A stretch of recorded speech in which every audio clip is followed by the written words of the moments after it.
joint Buildings and Ground Finance Committee meetings. We have no public comments. We'll start out with the Pledge of Allegiance. Pledge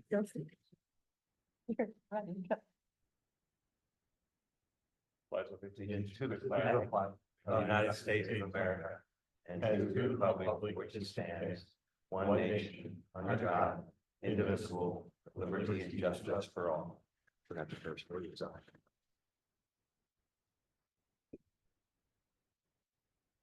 All right, so again, we have no public comments, so we'll proceed to the first item on Buildings and Ground, which is the fuel station presentation. Mrs. James, I believe you have that for us.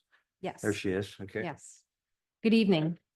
At the last Buildings and Grounds meeting, I had talked to you about the fueling stations and replacement of the fueling stations that are located on the near the maintenance shop for the district. Okay.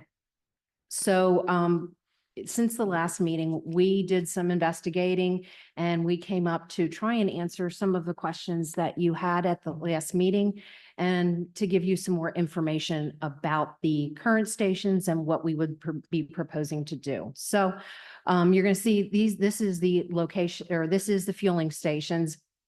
You can see that they're both surrounded by fence, or that they're surrounded by fence. The fence is locked on the outside. The pumps are locked. And the lock, where the fuel is input into the stations, is all locked. So this is all locked. There is cameras on the fueling stations.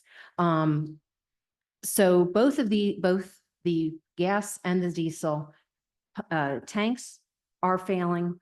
They are, and as well as the pumps are failing. So the information that some of the information we've collected is we are currently under a contract that has already been negotiated for fuel delivery. If you recall, we are getting fuel delivery on a daily basis, Monday through Friday, to be able to serve all of the fuel needs that we have. What we're running into now is we're having some issues with these pumps. Replacement of the parts of the pumps are becoming extinct. And it's becoming more and more difficult to fix the pumps. The insides of the tanks are decaying, and it's getting more and more difficult when we have to input fuel into the tanks that we're constantly stirring up sediment from the decaying of the tanks. So what I'm trying to be is forward thinking now, and so we don't have an emergency situation where we're down and we can't get the pumps fixed. We can't get the parts to fix it. What that's going to do is that's going to take control out of our hands. If we do this now, we have control to determine when things are going to get done. When there's going to be shutdowns, when the process is going to happen. If we go into an emergency situation, costs are going to be higher for us to have this down or to have this replaced.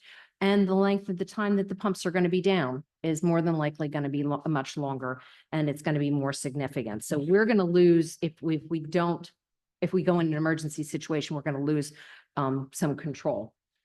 Question. So is this because the tanks are failing or because they're not big enough? Have we done any thickness readings? What is the age of the tanks? Can we replace the pumps? I'll be answering that in the presentation. Okay. Okay. Never mind. So next slide.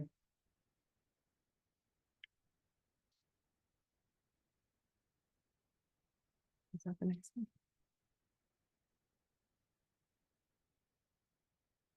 No, that's not the next one. The one Another with the map slide. one is the next. There we go. So here's an aerial view of the location of the station or of the tanks right now. This is located between Landisville Middle School and the long white strip that you see there is the maintenance shop. So the circled area there is in the parking lot, and that's where the fuel tanks are located. So what we have right now is two 500-gallon tanks that we received our permit of occupancy or use of these tanks in October 2002. So they're 22 years old at this point. Average life that I've found of these tanks is normally about 15 to 20 years. So, you know, we're already over that lifespan of the pump at this point. Which I mentioned to you, parts are becoming difficult to find, parts are becoming difficult to receive. If we can find them, it's a lengthy time to receive the parts and so forth. So the inside of the tanks were recoated about 7 years ago, which means recoating it means that everything is removed from the tanks, sludge, fuel, everything's removed. Tanks are scraped or scrubbed on the inside. They're coated, and then everything is put in again. We're told that that's not something that we can be doing again. Why not? Because the tanks will get too thin if we try and do it Do again. we have any kind of thickness readings on the tanks? I do not. I'm just going by what the Hafer had told us about it. It's not Okay. recommended that that process be done again after it was done the first time. So that was about 7 years ago, and we're back to, you know, it's back to that same condition again. Next slide. So again, we have two 500-gallon tanks, one gas, one diesel. The gas tank, what that supplies fuel for is mowers, 19 district facility vehicles, 15 buses, a wheelchair bus, and 8 of the district vans. So that's what we're supplying gas for at that location, at our location. You can see there, that's approximately 374 gallons, and what that annual, what the annual gallons would be. So the diesel is a 500-gallon tank as well, and that supplies diesel for a Jacobson wing mower at 35-gallon tank, 2 tractors at 12 and 14 gallons, a single truck, all of the snow equipment, riding snow equipment, which is, there's riding snow equipment at each of our buildings, as well as blowers that are at each of our buildings. And we supply that diesel fuel to the buildings via the red 5-gallon portable tanks. There is also one backup minibus or school bus that STA owns that they use on occasion, and they will fill that up with diesel at our location as well. Next. How often is that tank? That doesn't have the busy use of the gasoline tanks, correct? Correct. So what is the need to replace this tank as urgent as the gasoline tanks? If there's not the Well, problem with refilling? There's also the problem that the tank is going bad and the pumps are going bad. So it doesn't make sense to just they're all together in one unit. I would like to see some type of engineering analysis, the original thickness of the tank, the current thickness, and projected lifetime, because I'm just want to make sure we're spending this money and it's needed. I think that's an important data point, because some of these tanks, you talk about sludge and stuff, that's common with storage tanks.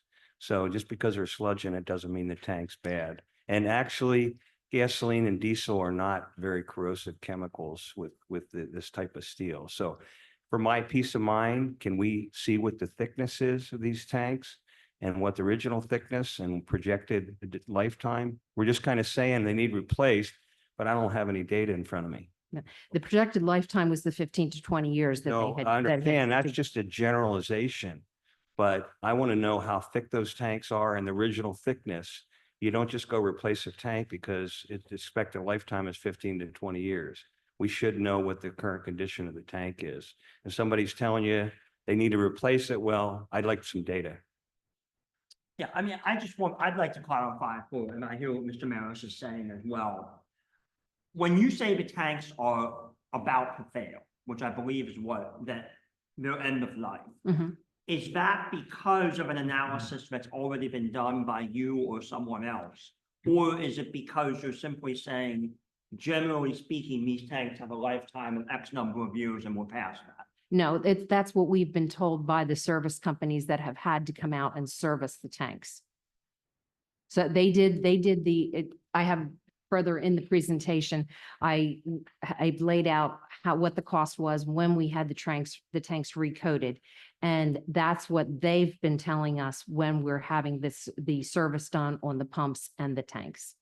Then they should be able to tell us that data. I can ask them Yes. that. Yes, they should be able to tell us. And Grant, your point was my point, that you don't just say a tank's going to fail because its projected lifetime is 15 to 20 years.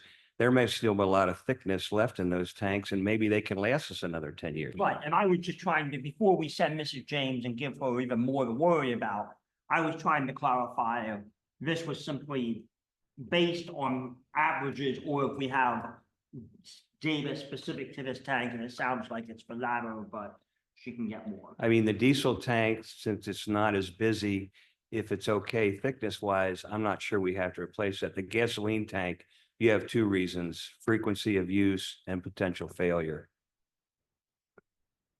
I guess, could I ask a question too? How often are we calling in for service and needing parts replacement? Because I hear you saying that the parts are becoming obsolete. Mhm. So that's a big issue if we are needing to ask for new Sure. parts and have them replaced. I would say it's probably been an average of 4 times a year that we're having to call for service. And that's for the pumps, correct? This is for both. It's both things well, no, I'm sorry. It's the pumps that are fit that we're calling in for service for, but they're reminding us when they're Okay. doing that about the issue, the conditions of, And they may the have some tanks. thickness readings already, and just for peace of mind, I think. they may. comfortable. Okay.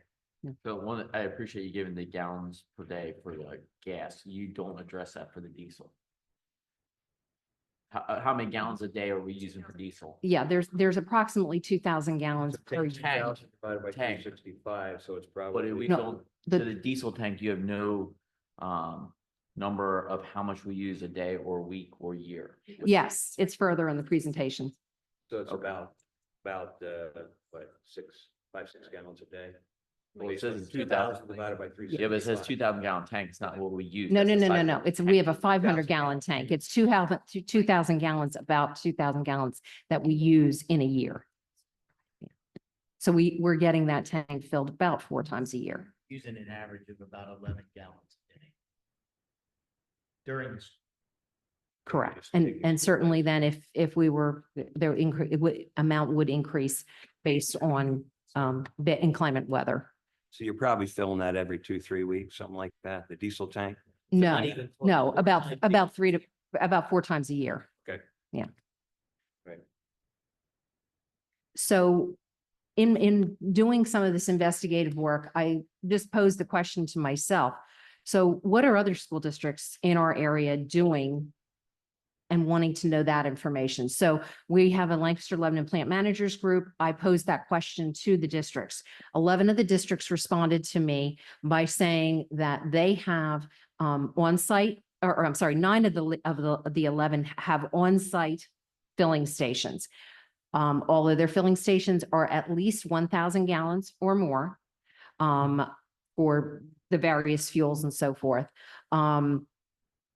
They're one of the 2 that does not currently have on-site filling is switching over to have on-site filling. So the majority of the districts in the area here, I'm hearing they have fueling stations, because one of the things that you folks asked me before was regarding off-site filling. So we'll get to more of that in a few minutes here, but in polling the groups, it was brought to my attention that there is one of the districts who recently had their fueling station changed out. Now, they fuel all of their buses. Their scope of work was much, much larger than what ours is. They placed 2 10,000-gallon tanks on their property. They had underground tanks that had to come out prior to the new tanks being added, which are above ground now. They had extensive excavating and concrete work that needed to be done along with their project. So you can see what the cost of their project is there, but it's not even close to apples with what we're looking at. So as of right now, we are currently in a contract with Roars to deliver gas to our filling stations. That contract began on 7/1 of this year and it's a 2-year contract and runs through 6/30 of 26. That contract was approved, board approved on May 14th. So just a little information about that. In September, we paid 22.22 cents in comparison to what sheets you could get at the pump of 268.23. Now with this pricing, you'll see that the discount that's listed there, we do pay a 22-cent fee for delivery. That was negotiated with the contract, and that's 22 cents for delivery. That's 22 cents per gallon. And that 22 cents was negotiated with Roars based on the amount of use of fuel that we were told them we were going to use, along with the number of deliveries that we estimated we would need. So that's how they came to that 22 cents. At the end of the contract, that is for the life of the contract. At the end of the contract, that 22 cents could change based on our circumstances remaining the same or changing. And you anticipated my question, Mrs. James. If we move forward and put 5,000 gallon tanks in, that's 10 times the size of what we have now. We'll need to get one delivery every 2 weeks as opposed to one delivery a day. How reasonable is to think that we can go back and get the cent per gallon delivery charge reduced dramatically? Because I'm assuming that comes from their gas and their technician time to drive to and from here.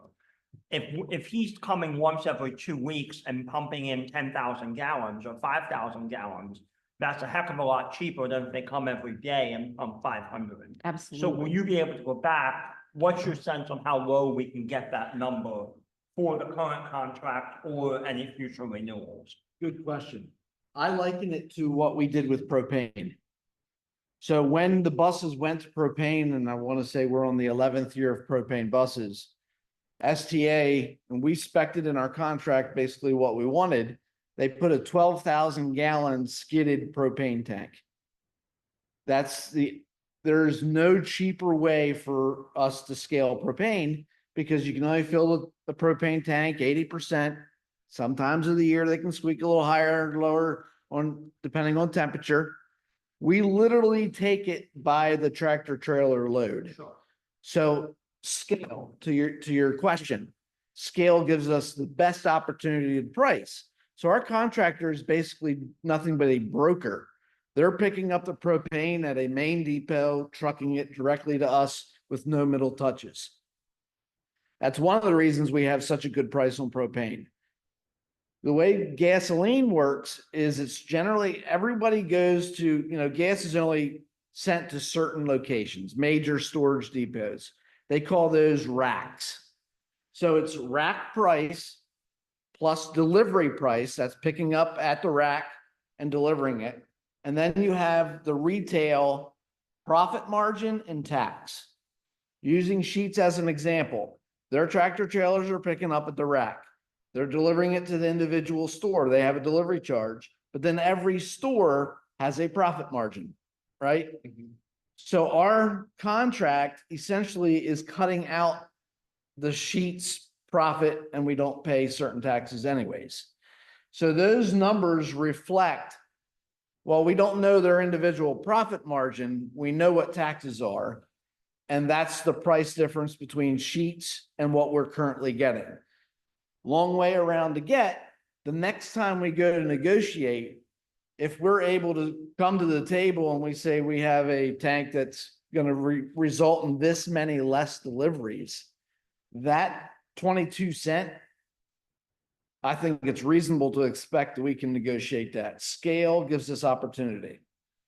Right, and that was half of my question. Correct. The other half was, do we think we can go back now that there are different material facts? I mean, this was negotiated based on certain assumed facts, which have now changed. How likely do we think it is that we can get that change for the duration of the current contract? In the commodities market, probably not until the end of this contract, which is only 2 years. Unlike the bus contract, which is 5 years, that's a longer period. Commodities are usually shorter. Well, I understand what Grant's saying is the 222 includes a 10-cent credit and the 22-cent delivery charge, right? Is that correct? The 222 is after those two things are factored in. 222 a gallon? Correct. Yes, correct. So if they're only giving us delivery every 2 weeks versus every day, I would think we can reduce that 22-cent charge substantially. That's what you're getting at, Grant, right? Absolutely. I just don't know that we could do that before the contract is that we're in a 2-year contract at this point. I Well- mean, we could certainly try, but I don't know that they would be willing to. Are we to do up that. with the contract? Are they a single source provider under the contract? In other words, did the contract obligate us to purchase all of our gasoline from them? Right, the contract is with Roars. That's not what I asked. What I asked was, does the contract obligate us to purchase all of our gasoline from them? I'm not sure of that off the top of my head. That'd be something You could see where find I'm out. going with this? I mean, I agree. Yeah. I mean, the incentive to put in a bigger tank, I think we can knock some more savings out by reducing that 22 cents per gallon charge for delivery, because it's not going to cost them as much. They're coming Correct. once every 2 weeks versus once every day. Correct. We're not trying to give them any less money.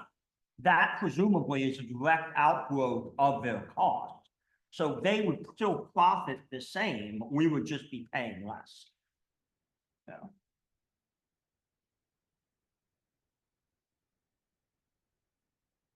So maybe your savings goes up another 15 cents per gallon, which is what, another $10,000. 15% of 67,000, 15 cents, 67,000 gallons. What's that? 6,700 plus say up back. I think 15 cents out of 22 would be aggressive. Just to set expectation. I don't think out of the 22 cent, that's basically the upcharge. That's what Rhodes is making, is the 22 cents, because the rack price is the rack price. Okay, so you don't think we can get that down much? I mean, not 15 cents out of 20, if a base of 22 cents. A couple cents, So it's just not just based on their labor and time, it's based on their markup. It's more of a fixed cost for them. I'm sure they're in it to make money as well. Okay, Yeah, so maybe I this think number, scale gives us opportunity, but I'm not sure that much. so the 31,000 a year is probably a realistic number savings to go to these new tanks. It's not going to be much better. That's kind of what Grant was getting at. Realistically, I think that's a fair assessment. So are we assuming we're getting new tanks then? No. Well, no, what, No, I mean, if we're talking about dollars and cents in a contract that may end before we ever get well, what Mrs. James has Right. done is try to figure out, I do understand that. okay, So if we're talking about a contract that ends in May, it's like a year and a half. By the time we get tank in, it'll be there. by the time we get. Yeah, I mean, this project, we're- Gonna be up. Correct. It's gonna be a while till they order the tanks and build it and So it might be helpful if they can go through the rest of the present, because they do some price comparisons, and then you can get to the end, which talks about kind of that break even point on the financials, recognizing timing and whatnot. So that might be helpful. But what I hear him saying is, we're probably not going to dig into that too much more, that 22 and the 32 cents, the 10 cents discount for prompt pay and the 22 cents for delivery. We're probably not going to dig too much into that 22 cents. we already have the discount. So that 10 cents is already in. That's us. We Yeah. got it. Right? Our cost is 22 cents above rack. Yeah. Right, but that's what I'm not. If that truly is a delivery fee and not just some secret profit center that they have built into it. markup. It's not just delivery. Okay, but, That's their whole Right. profit margin. Yeah. right, but. Essentially, we're paying about $110 in delivery charges every time they fill that tank. It's 500 gallons, assuming they're filling it from empty to full, which they probably are. But even if it's empty to full, that's $110 we're paying. Where are they coming from when they fill this tank? Like, how far away is the giant tank? I know where the propane ones are. I don't know where the gasolines are. Okay, my point is that if it's a half hour each way, and then the delivery guy's probably making at least $30 an hour, there's a lot of play there to. If that tank goes from 500 to 5,000 gallons, it seems to me that they should be willing to move them at 22 cents a lot. If it truly is a delivery charge. Rather than get hung up on this piece of it, could we finish I mean, I'm just going to suggest that I'm not trying to stifle conversation, but we finish the presentation and then we hold our questions till the end. I think it might help us. Plus, I think we're stuck on this 22 cents right now. And really our decision is coming down to the tanks. This is all what ifs around the renegotiation of the contract. And so I think we need to consider that right now we're in a 2-year contract. We may or may not need to be able to renegotiate that. That has to be part of our decision as we consider whether now's the right time to change these tanks and what are the right sizes and what's the right spend. I think the 31,000 is what we need to use for savings right now. That's not really savings. That's a comparison, if I'm correct, and that's where the presentation will show this. That's a comparison between the Sheetz prices or a 7-Eleven price and what we're currently paying. That's not a true savings competing against ourselves related to our current setup. So if you look Okay. at, I mean, I'm just gonna say, Mr. Walkenmuth, if we're gonna sit here and do math, that's fine, and I'm all about sitting here and doing math, but we can all do math, and if we're trying to decide if this is a good idea or not, then this whole thing is a math problem, so that has to be part of our discussion. If you're Yep. saying the discussion. I'm is simply quick- clarifying the statement that there's a $31,000 savings with this move to these tanks. That's not accurate. If we finish the presentation, you'll see that's not the case here. That savings is only if we would go with the Sheetz or a 7-Eleven versus what we're currently doing. That's all I'm doing is clarifying that statement for Mr. Maris. Let's go ahead and finish the presentation. We can continue the numbers discussion at so the end. on this next slide here, what you'll see is the amount of the total number of gallons and the total annual cost of the fuel if or continuing to get it from Rhodes Energy as the current prices exist. So I went on to look at Sheetz and 7-Eleven since those are Can you both. go back to that slide and explain it a little more? There's a lot in there.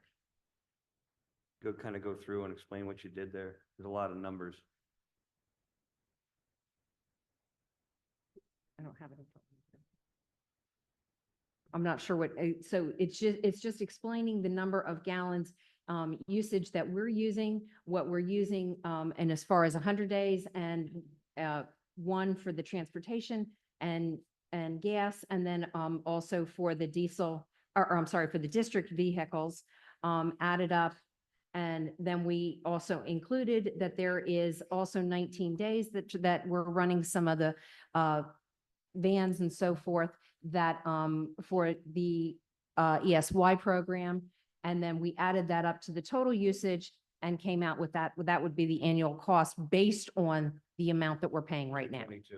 Okay. So I went ahead and then, since Sheetz and 7-Eleven are close to here, I went ahead and just to see what sort of options we have in as far as fueling offsite. So fueling offsite, they both offer a credit card. These are regular credit cards. They would be given to each of the drivers, but these are regular credit cards that you and I would have. So they would not be limited to just purchasing fuel. They would be able to purchase other things with that. They don't limit them to just purchasing fuel with these. So not necessarily a great idea for that part of it. They also, Sheetz does not offer fleet sales. They do offer purchasing a gift card type thing. For the gift card would have a certain value, and then once that value is is used up, then you can reload the gift card, but you reload them each separately. 7-Eleven does have the option of fleet.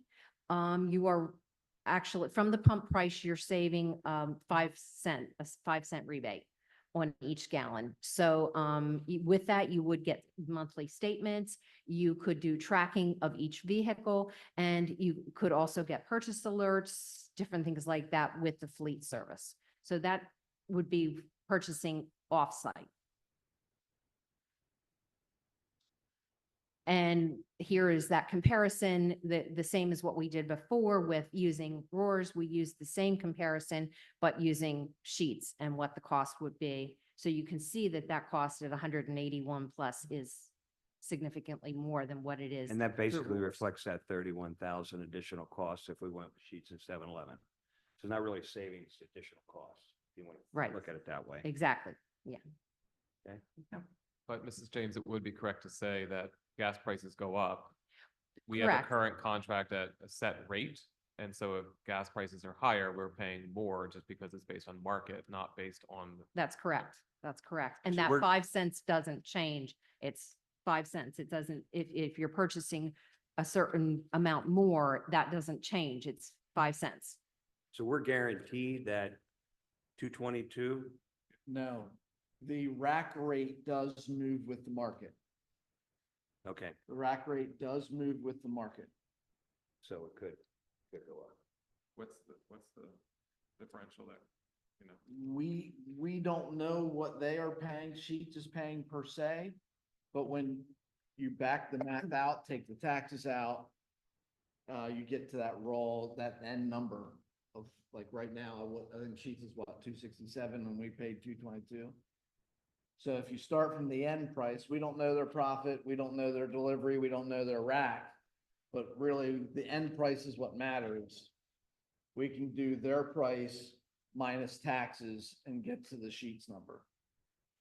So you think the differential, the 45, 46 cents will probably stay similar? That number will probably be pretty consistent. Okay. I So think that's whether what the market numbers that goes up or support- down, so will our rack price. But Yes. then that differential will probably, but you see it, the retail stores play profit margin games. Sometimes the Sheets on State Street's gonna be, they want to compete against 7-Eleven, they lowball. Mount Joy goes high. So they adjust their profit margins, those individual retails. Our profit margin is fixed at 22 cents, rack plus 22.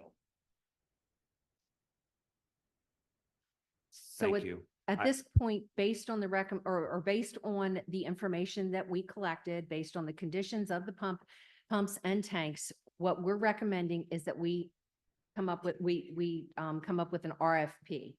In the RFP, we ask that they give us pricing for a 2,000 gallon tank for gas and a 4,000 gallon tank. And a 500 gallon tank for diesel. Just in questioning, I spoke with Ken Kaufman at Moore, and he gave me approximate costs here for just the tanks alone. So you can see that what the difference there would be 35,000. So we could make the determination. My only suggestion was if we did the RFP, we got pricing for both size tanks. So then we can make the decision based on that information, which would be best. In an RFP, all we're doing is requesting a proposal for said specs that we develop.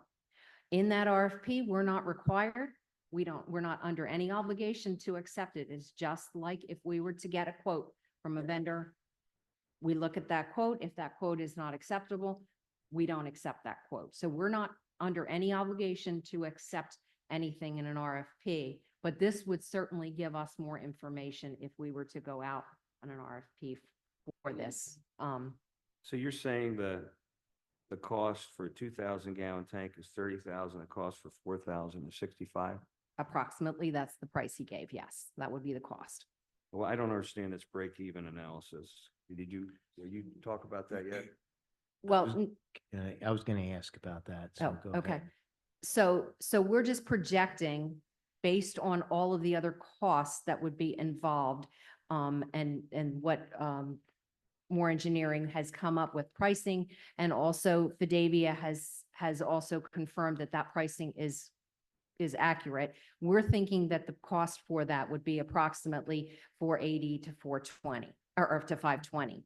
And so that's the break even price. If we were using the numbers that we're using right now, that would be the break even point. Here's my concern, Mrs. James, and please take this with all due respect. The break-even price is based on the difference between the Sheets price and what we're currently doing, not based on any savings we're going to receive for lowering the delivery cost because we're getting one delivery every month instead of one delivery every week. The problem with that break-even cost is that that's not a true break-even cost. And I don't mean that unkindly, but you're comparing something we're not doing. Take sheets out of the picture right now. The break-even cost is the number I don't have right now, and it's the number that Mr. Keener was asking about.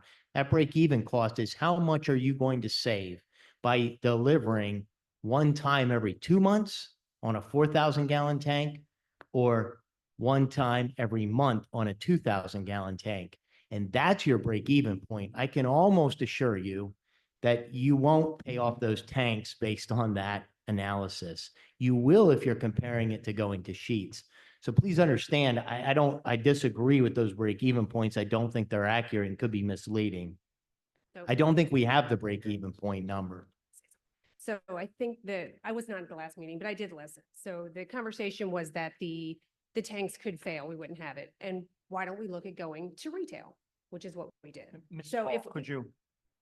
I can't get a lot closer. So the conversation was if the tanks fail and we don't have the fueling station, what are the options of going retail? At least that's what I heard. And this answers that question. Right. So what if they fail? That is the difference. So if they fail, we don't really have the option to keep it here. So we would have to go retail. So while it's not an actual savings, it would be if we don't have a station. Do you know what I'm saying? And I can kind of follow that analogy, but I would also suggest that if they would fail, we probably would be doing that for a short period of time before we put the new tanks in. I'm not opposed to changing these tanks. I'll be honest with you and very frank, Mrs. James. I'm concerned about using 11 gallons a day of diesel and putting in another 500 gallon tank. That to me makes zero sense. I know enough to be dangerous that it does gel, and the longer it sits in the tank, diesel can become bad.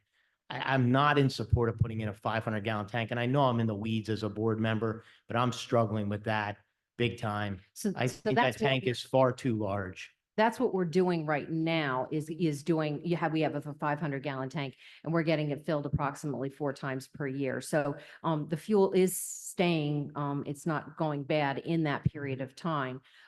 Going less than a 500 gallon tank, I don't think that that's possible for us to go less than a 500 gallon tank. And also,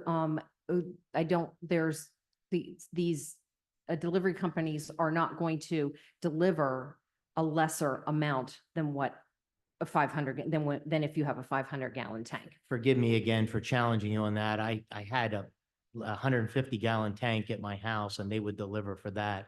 I'm struggling to believe they wouldn't deliver unless times have changed. It's been a little bit in fairness, that they wouldn't deliver on a 250 gallon tank with diesel, which I think would be a more appropriate size based on our usage. What's our current size diesel tank? 500 gallon. Okay. I think the priority here is the gasoline tanks, but again, I'd like to see the exact condition of the diesel tanks. I mean, if it truly is an emergency and they're ready to fail, that's one thing, but if we have additional lifetime, but the low frequency of deliveries of diesel makes it less of a priority, but the gasoline tanks being filled every day, that's a reason to potentially replace the tank too, because of the problem with, what if you have a snowstorm and then you can't get enough gasoline? So I guess I would maybe keep the projects separate, diesel and gasoline, and maybe if the diesel tank's not ready to fail in the near future, we address the gasoline tanks first. But again, I'd like to understand from the firm that says they're ready to fail a little more data. And just to verify, these two costs here, 30 and 65, that's just the cost of the tank. You're saying the total installed cost for both projects is about 500,000? Correct. So the tank, the cost of the tanks is probably the lesser Understood. of the cost here. We're going to have some concrete work done.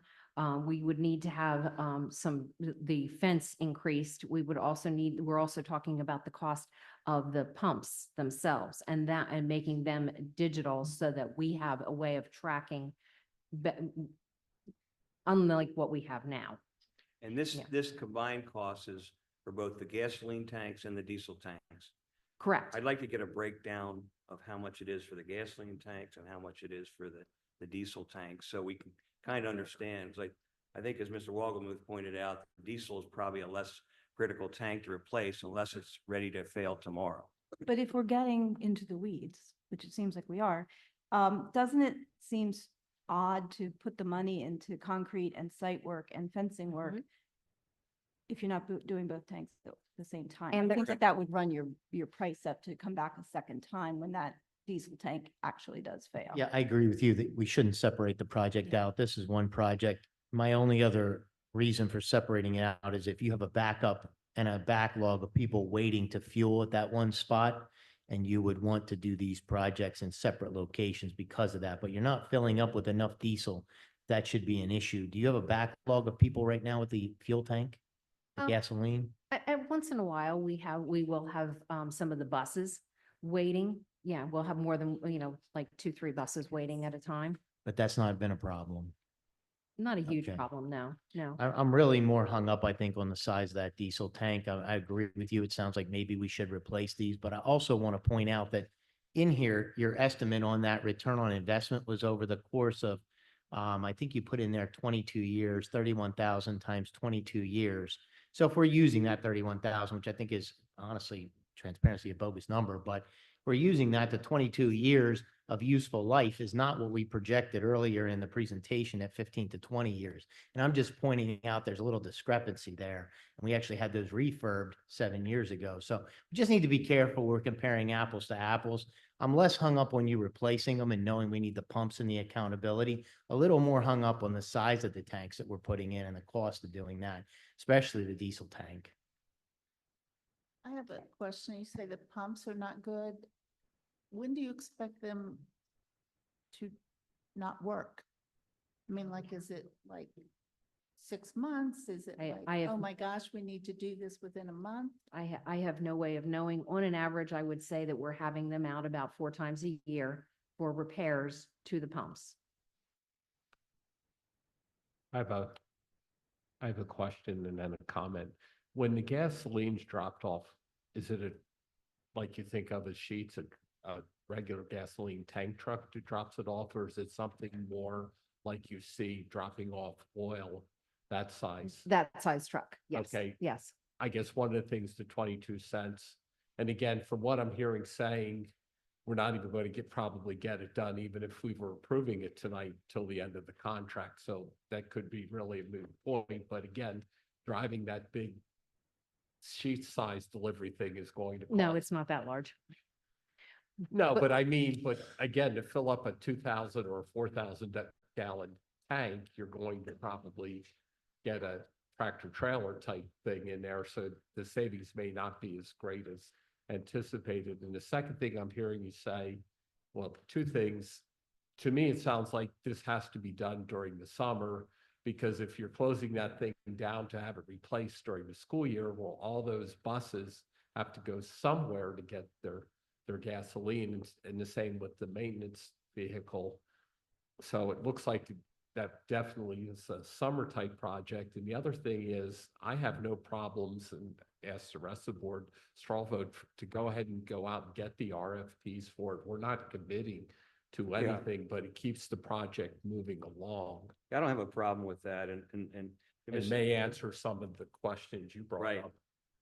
To Mrs. Brady's point, yes, if you're gonna do the 2 big tanks and they're all in the same concrete, yeah, it makes sense. I'd still like to see a breakdown, because I think the diesel tank's probably a much lower cost in the big picture of that 500,000, you know? The diesel tank itself, Yes, that's probably, I mean, if you're putting in a 5,000 gallon tank, a 500 gallon tank, the concrete and all it's gonna be mainly geared for the 5,000 gallon tank. You got a little 500, and we can address, maybe that can be a 250 or something simpler, but I would guess the majority of this 500,000 cost is due to the gasoline tanks. I struggle, and I'm not an expert at gasoline tanks, but to me, who worked up that cost for 500,000 to go from equipment cost, $60,000, it's almost 10 times. Who came up with that estimate? Was that more engineering? Because that seems high. That was me. That was you? Okay. So Why I is it so I hot? reached out to Keystone Petroleum and I reached out to Hafer Products. I reached out to two companies and gave them the information I was given in terms of the tanks and the pumps and everything you guys are talking about. And they came back with a range for the furnish and install of the equipment. And then we took off the blacktop, the concrete, the bollards, removal of the old stuff. Okay. A little bit of electrical work with the newer system. And we added that to it. So I feel that's I mean, hopefully, when you put out RFPs and it comes. So we might reduce that cost some, I would hope so. with I some, mean, yeah, so we I tr- think the RFP is a good thing. We tried to Get give us you a, competitive bids and we can fine tune it from there. yeah, we tried to give you a solid number, but there's, in a competitive situation, I would hope there's some room for improvement there, certainly. And I'm sure like with everything else with construction, there's lead time of this. So until we get to that point to get it done next summer or this coming up and the school year Yeah. probably isn't going. And to I happen. believe Ken Kaufman had also come in about a similar price range as well. Correct. So, Just run like, not more of a statement. If we get an RFP, hopefully we make sure we get an RFP on all the parts of this, not just the tank. Because we're talking about the tank. Make sure we Absolutely, get yes, the it would be, RFP it would for be an RFP that would be developed for that replacement of everything. But And the other then that thing would is- give us the also the electronic fueling station so that we would have the data for each of the vehicles used or filled there. Because I look at the site map, but I'm not real familiar with it. So if we're gonna get larger tanks, make sure tractor trailer can get in there, make sure that, look at our drainage and something to think about is this where we want it to be, is it close to storm drain, some things to look long term. That's part of this project. So that's part of why the cost is what it is, because we are, right now, when they pull up, they're pulling up on macadam. So we're getting divots in the macadam and things like that. There is a storm drain that is very close. We do have fire extinguishers. We do have spill if in case there's a absorbent that will cover a spill, but there is stormwater right near there. So or stormwater drain. So part of this RFP that would be developed would be to put a concrete pad in front of the filling stations or in front of the fueling stations so that it's not damaging the asphalt. Would also be to place a preventative measures into the storm drain so that if there were a spill, it would not leak into the stormwater. It would be held in that area. So those things are being added to this in as far as precautions. Can the tractor trailer get around those corners with cars? Yes. With cars parked in all those locations? Well, not a tractor trailer, but So the you're gonna get truck. a tractor trailer. If you're getting 4,000 gallons, you're getting a tractor trailer to come in. So just look at that. Because when the cars are parked, we always look at empty parking spots when they're not there, right? So can the tractor trailer get around? And So- what does that look like? Because it may need to be moved, right? It may need to be adjusted. That's gonna add to the prices. Mhm. This is- Mr. Garber brings a good point. The current deliveries of gasoline, what size truck is that? Like about the size of the truck that you might use for residential heating oil deliveries. Yeah. That size truck. So that would be something we have to consider because it's going to be a big tanker like you see pulling into the gas stations to refill the gas pumps. So you're going to have room. Maybe you take parking away from those areas. Just part, it's all part of the cost. Yeah. Mhm. All part of it. I have a que- On the summer topic, I've had conversation with Rhodes. Obviously, we were way too far out conceptually to talk more detail, but they sounded willing to drop a temporary tank for us to use during the interim that the station's down. We would just have to run electric to it. So they were very pivotal in getting our propane tank up and rolling. And then due to competitive prices, we went to other vendors. They have been very helpful with the district in the past. I have a question. Go ahead.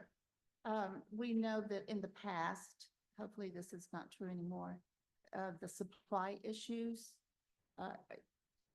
Can you get this type of equipment readily? Do you have to put in an order a year ahead of time? I mean, what's the distribution of I don't, this? Tanks, the last I heard, tanks were a couple months out. but nothing extensive. just a regular, sort of a regular schedule now? Right. I don't have an exact number, but they said Right, it was sure, not, of it was not course. in short supply. It's going to take, a few months Uh, to A get the quarter, whole less project than a completed. quarter. And that includes the pumps also? Okay, Yeah, this equipment is not, from what I'm hearing, is not in short supply. okay, good, thank you. And just a follow-up question, you mentioned, about a temporary tank. I mean, is there a reason that we can't just use a series of temporary tanks? And the reason I ask, I just got back from a really long drive across the country and up through Canada. In more rural areas, many of the gas stations were exactly what you're describing. A temporary tank that is pretty clear that they come in and they drop it and then they replace it when it's empty. And they have all the functionality, all the metering of a normal tank. It's just not something that's buried in the ground. It can be swapped out. Like the lion's share of this project, and I think what Mr. Walgamuth may be keying in on is, are we ever gonna get to a realistic payback here? If we're spending $500,000 digging a big hole, putting a tank in, covering it up. They're not underground. What? They're above ground. Okay, well, even better then. So would we be better off looking at just doing the swap out? I don't know. I mean, Having driven across the country myself down back roads, I don't, we use a lot more gas than rural gas stations do. So. I don't think we do, Mrs. Johnson. Well, Okay. I guess, I'm not I guess there gonna might be argue about it. I environmental don't like that regulations solution and to use DEP the- regulations that might prevent us, but is there any other option? Mr. Walgamuth just threw out, could we lease tanks and have them like temporary, not like, kind of like, Mr. Keener's talking about? Is there another option where we can get something in that's much less costly? Because there isn't a big, now, obviously, I'd like to know if the tanks are still fit, but if we have to do it, what's the best option moving forward? But as I look at these numbers, the largest chunk is the site preparation. It's not the tanks themselves. So even if you have leased tanks, you still need to have the site prepared. You still need to have the pumps upgraded. So I don't think, the $30,000 or $65,000 for the cost of the tank is a fraction of what the total cost is, including the site preparation and the environmental work that might need to be done. I don't know and I don't know if we're looking for payback, break even on a thing that has to be, we need it. If it needs to be done, it needs to be done. There's other costs besides the site prep, though, then they're installing the tank. Just the equipment cost is just a small portion, so it's not saying, just because that's 500,000 doesn't mean it's all site prep, the rest of the cost. There's other costs too. At the cost of all the evaluation of putting, whatever we need to do, you need to prep the site, you need to put the concrete slabs in, you need new fencing, you need new tanks, you need, not tanks, but new pumps. You're still gonna need the pumps whether you have a temporary tank or not. So as I mentioned before, going out to get an RFP on this, getting proposals from various companies is going to give us that information that you're looking for. And again, we're under no obligation. You going out to RFP, we're not under no obligation to accept any of them. So, I don't have a problem with the RFP, but it comes back to my original comments around what is going to be in that RFP and what are we requesting. Again, I have concerns about the size of the tank, and does it really pay to have a 2,000 or a 4,000 gallon tank, or would a 1,000 gallon tank be sufficient? Is the return on investment better? Is a return on investment better on a 250 diesel tank than a 500 tank? Your site prep is smaller, everything goes along with that. If the RFP comes, I have no problem with the RFP, but my concern is the RFP as it's presented here is only looking at those options. It doesn't consider lease options. We haven't talked to Rhodes about leasing the tanks and then getting their fuel from them and locking into a long-term deal. There's a number of things in here that I just feel like are just left open-ended. And I'm not trying to split hairs here, but it is $500,000 that you're asking for related to this, or potentially more. And so I do believe we need to be fiscally responsible. This isn't $5 we're dealing with, and even if it was, I'd probably still be concerned. But at the end of the day, I feel like that RFP needs to have some of these other options built into it, however you can do that, if you can do that. So maybe add 1,000, 2,000, a 4,000 gallon tank? Is that what you're thinking, Mr. Walker? What I'd like to see, and I'd like to see a 250 tank, and I'd like to see a lease option in there, at least vetting of those items before we just dump $500,000 into this. Any other questions, comments?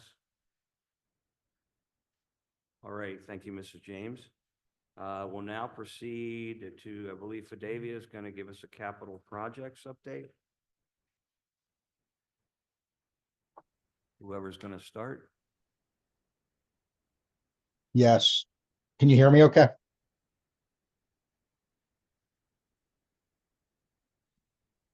Hello?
Apologize for having some technical difficulties here. Okay, I guess while they're figuring that out and trying to get Chris on for the beginning, I believe a memo was passed out. And what we're going to look at is the capital projects that we put together. We've presented here a few times over the last, I don't know, 7 or 8 months. And we've really worked hard. We've worked with the Hempfield team and Moore Engineering to get them down, look at the most important, and to put them into phases with what we felt we could fit in a summer's worth of work. And that's kind of how we've reformatted this by putting it into spring, summer 25, 26, and 27. We see if it comes up and let's go back.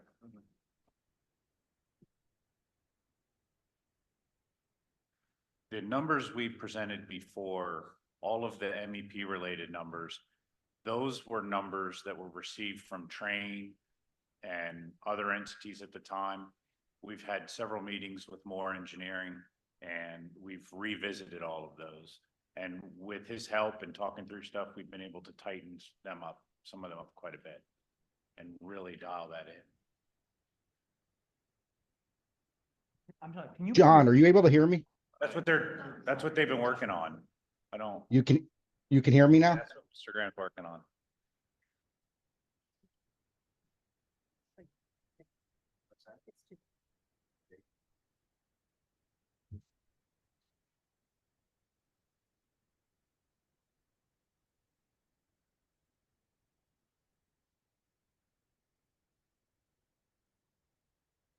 Mr. Graham, would you add that to the agenda so we can pull it up here as well? Why not? Yeah, but download it to Excel and then add it, right? Won't that work? What? Oh.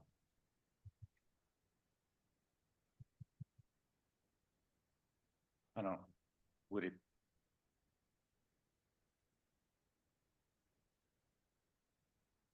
John, are you able to hear me? Yeah. Yeah. While he's doing that, can you switch it over to Excel so we can get it on our laptops as well? I may be able to share my screen if that that's what I was helps. gonna ask, Mr. Graham, would it make sense if Chris could just share his screen, if we could put him up? Yes.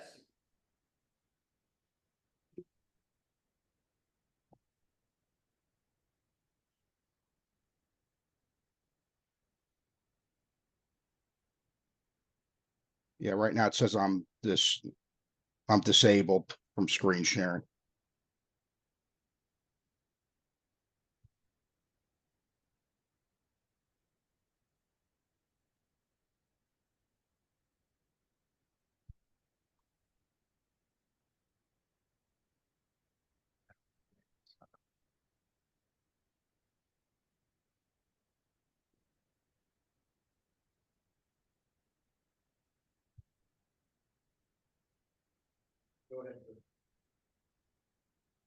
Okay. Can everyone see my screen?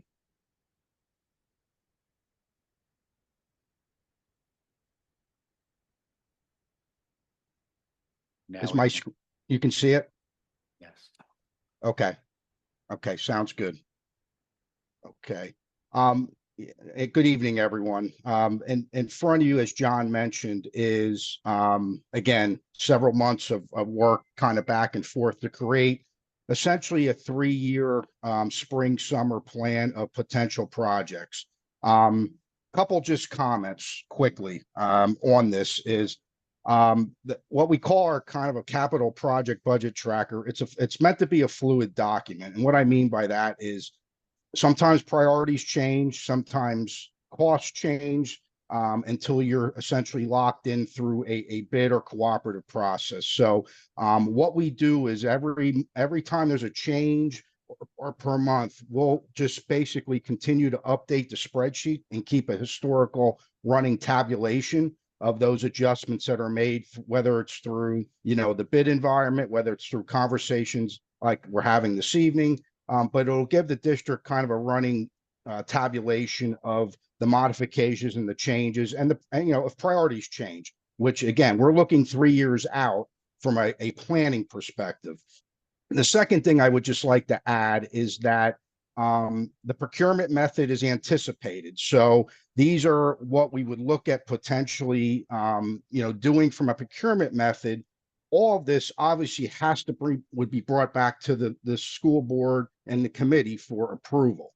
So this is basically a planning document, but it allows us to start to look out over a 3-year period. So year one, which is spring, summer 2025, you see a number of projects on there around roof replacement, around parking lot, miscellaneous repairs, some masonry repairs that have been deemed necessary. And obviously there was, the dialogue on the fuel tank project. So there's a placeholder in this document for that project. And then the next year, you can see spring, summer 26, that would be the first HVAC project, which would be Landisville Primary Center.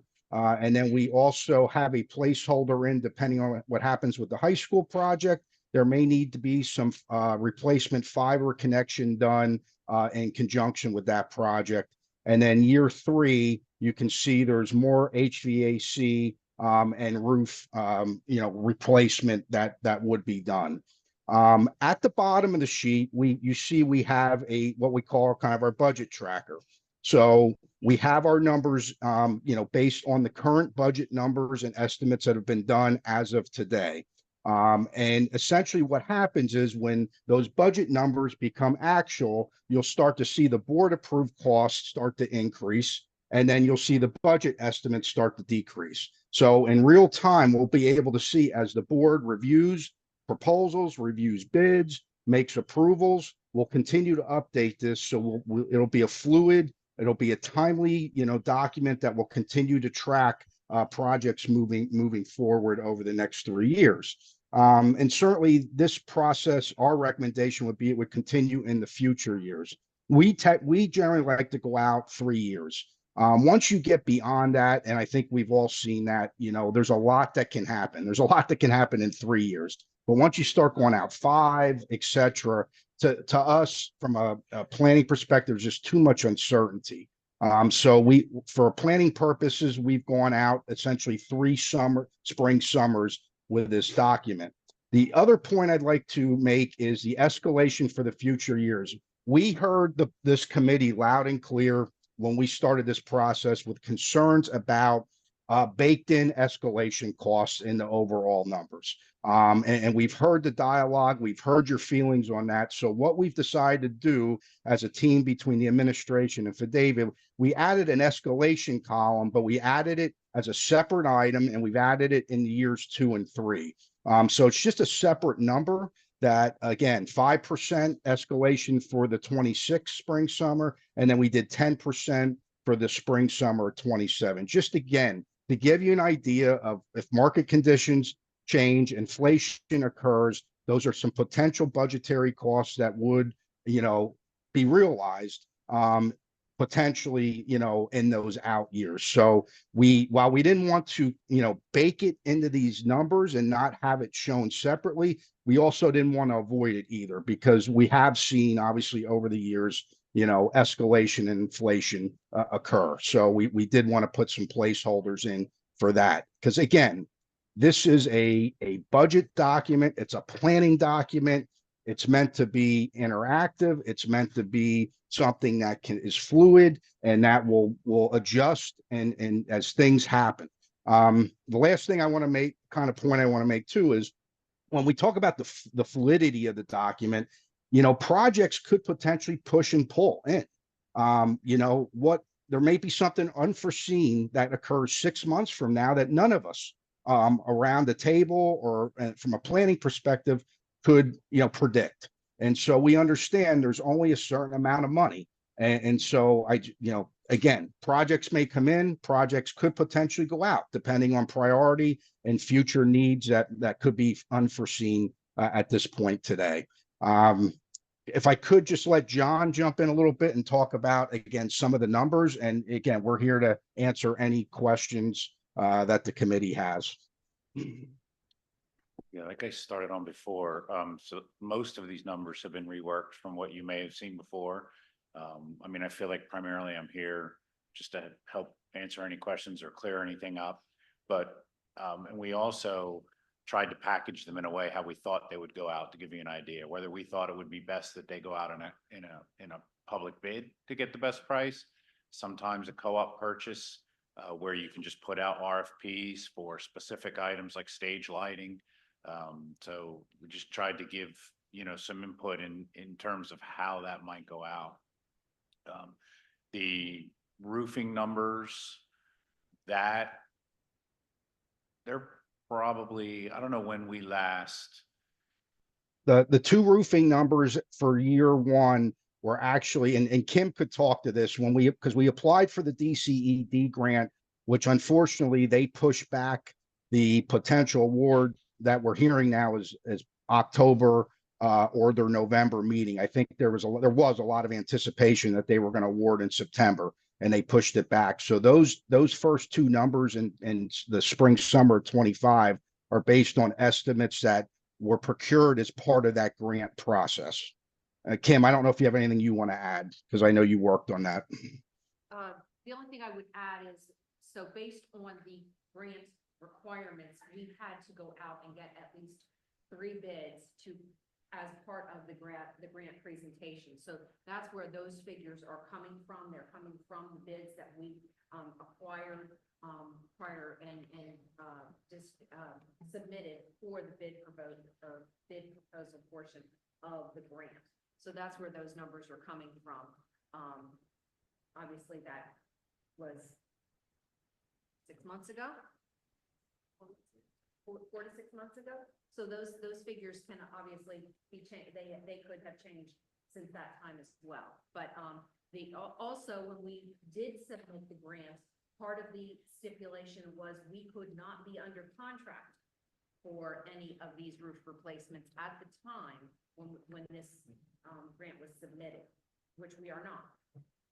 So just to clarify, because I'm not sure if I heard it or not, and I apologize if you said this, that number is the number that we would put out to bid, but would we be awarded the grant, it would be off the top? I'm not sure I'm understanding what This you're is the asking. projected cost, Correct. which is what you submitted for the grant, but if we received the grant, that would be. That would So- be subtracted off of Right, there. okay, Yes, that's yeah. correct. Yes. Because, and at this point, we don't know, We just don't know. right, we don't know what the amount or the possible amount would be that we would get from the grant. Thank Do you have any sense of what the maximum grant might be? 75%. I'm sorry, 75% 75% of of the cost that we 36 submitted, million. right? No, of the two projects. It's a roof project. Okay. And Got when are we gonna find out for the grant? So they said they may call a special meeting in October. If not, it will be at their November regular meeting. Okay. Okay, I have a couple of follow-up questions. First one is for Mrs. Hall. What is the debt service assumption that's built into the future budget models? Like, what is that assumes how much current and future debt service total? We haven't determined that yet. So I we don't think. really haven't. I mean, we have our We get- current debt service schedule that we're gonna be putting in. I'm sorry. So we haven't determined that yet. We did put in some additional money if we were going to borrow up to 150 million. So we have that percentage. It was, I have to pull it up, but I can tell you what that percentage was that was going to be dedicated to debt service. Right, and what is that number that we're assuming now? Hold on. Because where I'm going with this is when I overlay this with the next presentation with the high school, plus Centerville Elementary School, which I don't think is included on here. That's Do you have correct. Centerville Elementary? No. I feel like we're overrunning our budget, what we planned for, but maybe I'm missing something.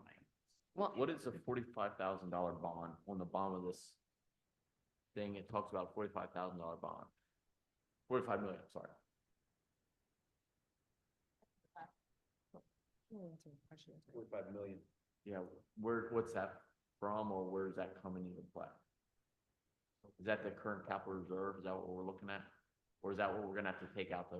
No, that's currently what's in capital reserve, plus That's a little the bit money more. we've already borrowed. So the percentage, Mr. Keener, that we committed in this current budget to debt service was 1.65% of a tax increase. So 1.65% of a, tax increase, which Right, is but almost 1.5 million, pardon me?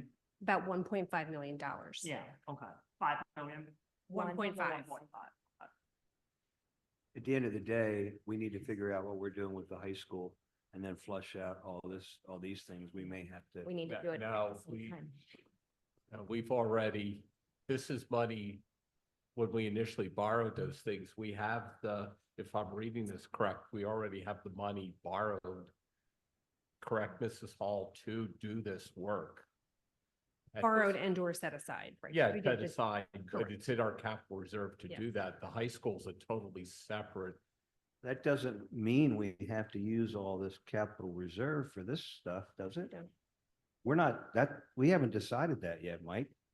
Yeah, I agree with what you're saying, but these are things that are priority items. I don't see what we keep. These are waiting the for. items that have been narrowed down from list after list after list to the Yeah. top urgent Yeah. or priority one items that we believe we need to accomplish in our buildings now. And yes, we've talked in the past about two paths, or all of our buildings and facilities, and then the high school. Running parallel, but two different paths. And so the first path of all of our buildings and facilities, you see project priority one, year 2, then year 3. the price, estimates there are just budget estimates. You know, you have to do bids, you gotta get quotes, you gotta do all of that, but this is the work we believe needs to be done after many, many people have looked at the buildings and coming back and narrowing it down. So, And several of these are costing you money every year, Waiting. like the roofs. You're spending a lot of money on Band-Aids every year. Just Why worth isn't noting. that up on the table? Boy, It is. that's It why is. it's a number one priority. It's the first summer. LPC, LMS. Yeah. Super roofs. But you're talking about this, the cost is costing us, that's up there? No, I'm just saying that there are costs associated with some of these in the upkeep and maintenance, like roofs, for example. And we talked about that quite some meetings ago, that, you know, constantly having roofers come out for leaks, for example. So That's why, they're right at the that's why I really appreciate the escalation for future years and the explanation of that. I would even go as far as to say, put a column in there for the unknowns now. So it's, I mean, nothing has to be in those columns, but Yeah. put the column there, it's there. you know, and it's not exact science, right? I mean, it's like trying to guess what the price of gas or the price of a particular stock's gonna be next year. We used 5% per year. Some firms use as much as 10% per year, but we really tried to take a midline and stick with what we felt are realistic numbers. We'll revisit that, you know, after we get through phase one, we'll look at current pricing as it comes in, and then that's speaking to what Chris is saying about it being a fluid document, and we'll continue to tweak that as we go. And again, these are the highest priority, need to be done last year items that are only gonna go up 5-10% every year we wait to do. It's highly unlikely they're gonna come down Right, price-wise. right. And not only that, we have to start now in order to do it this summer, because if we Right. don't start the process, then you've missed the window, and then you are looking at the summer of 25, 26. Summer of 26 would be year one at that point. And I- where, I'm sorry. No, I'd like to follow up on what Mr. Donato said. Did I understand you correctly, Mr. Donato, that all of this money, all 45 million, has already been borrowed and Or accounted for? saved, correct, Mrs. Correct. Halls? We have the money. So this, where I'm going with this ultimately is, looking down the road, can we afford the debt service on this? If you flip over to the next presentation. Right, I The know. high school is gonna be 131 to 290 million, okay, low estimate to high estimate. Plus Centerville Elementary School, which will be another, what was that, 80 million? Yeah, we're not gonna be able to do all of Right, those things. plus we are in negotiations with our faculty right now. So I'm trying to remember, I'm trying to keep all three of these things in mind and make sure that we don't get out ahead of ourselves. No, I understand. This Yeah. is we have the money for this.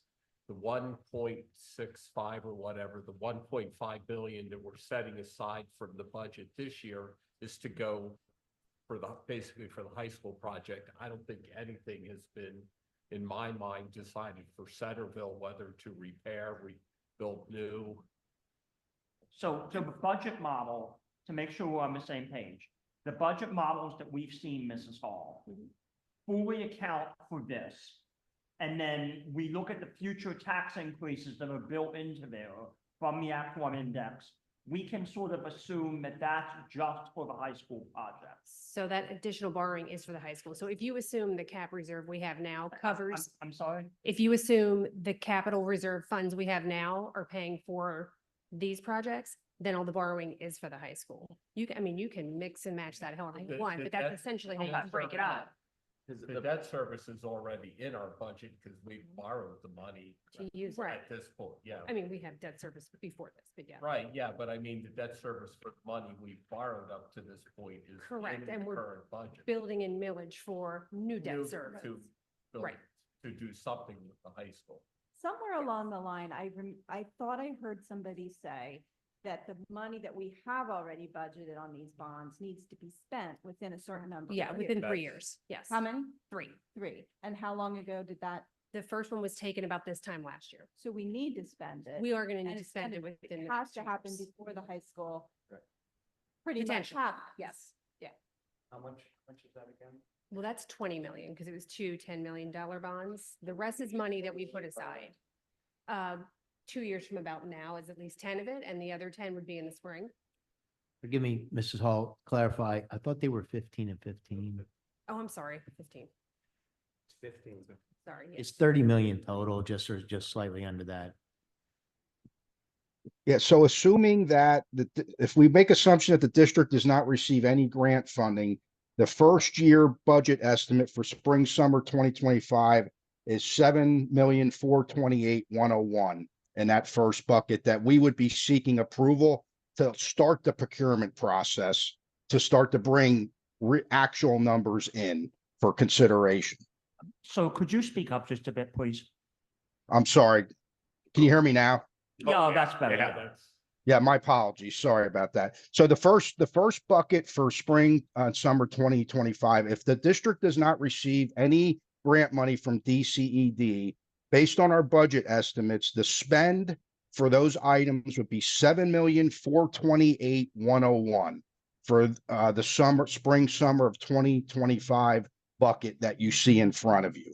And again, what we're seeking, through this conversation is the approval to start the procurement process to bring numbers in, which ultimately the board has to approve or not approve. But if we're going to do projects in the summer, we're starting to run up against timing issues if we don't get a process started very, very soon for some of these projects. Just to maybe shorten the discussion with some of this, we did talk about, to Mr. Boberski's point, going 2 tracks and working this track with some of the money we've been able to put away with capital reserve while we're working on the high school track. And so I'm supportive of moving forward with these projects. They've been left go far too long, and we do need to move forward on here. I have to say, I saw the tanks are in there, 500,000. I'm hoping that comes down a lot more based on some RFPs that we get. But the bottom line is I'm supportive of moving forward with these projects.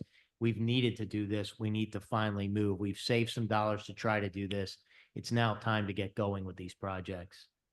I agree. I think look at this list here, this condensed list here. This is about maintaining what we have, not upgrading. Yeah, And to be honest, this is more important than the high school, because if we don't do this, we're gonna lose our buildings. So exactly.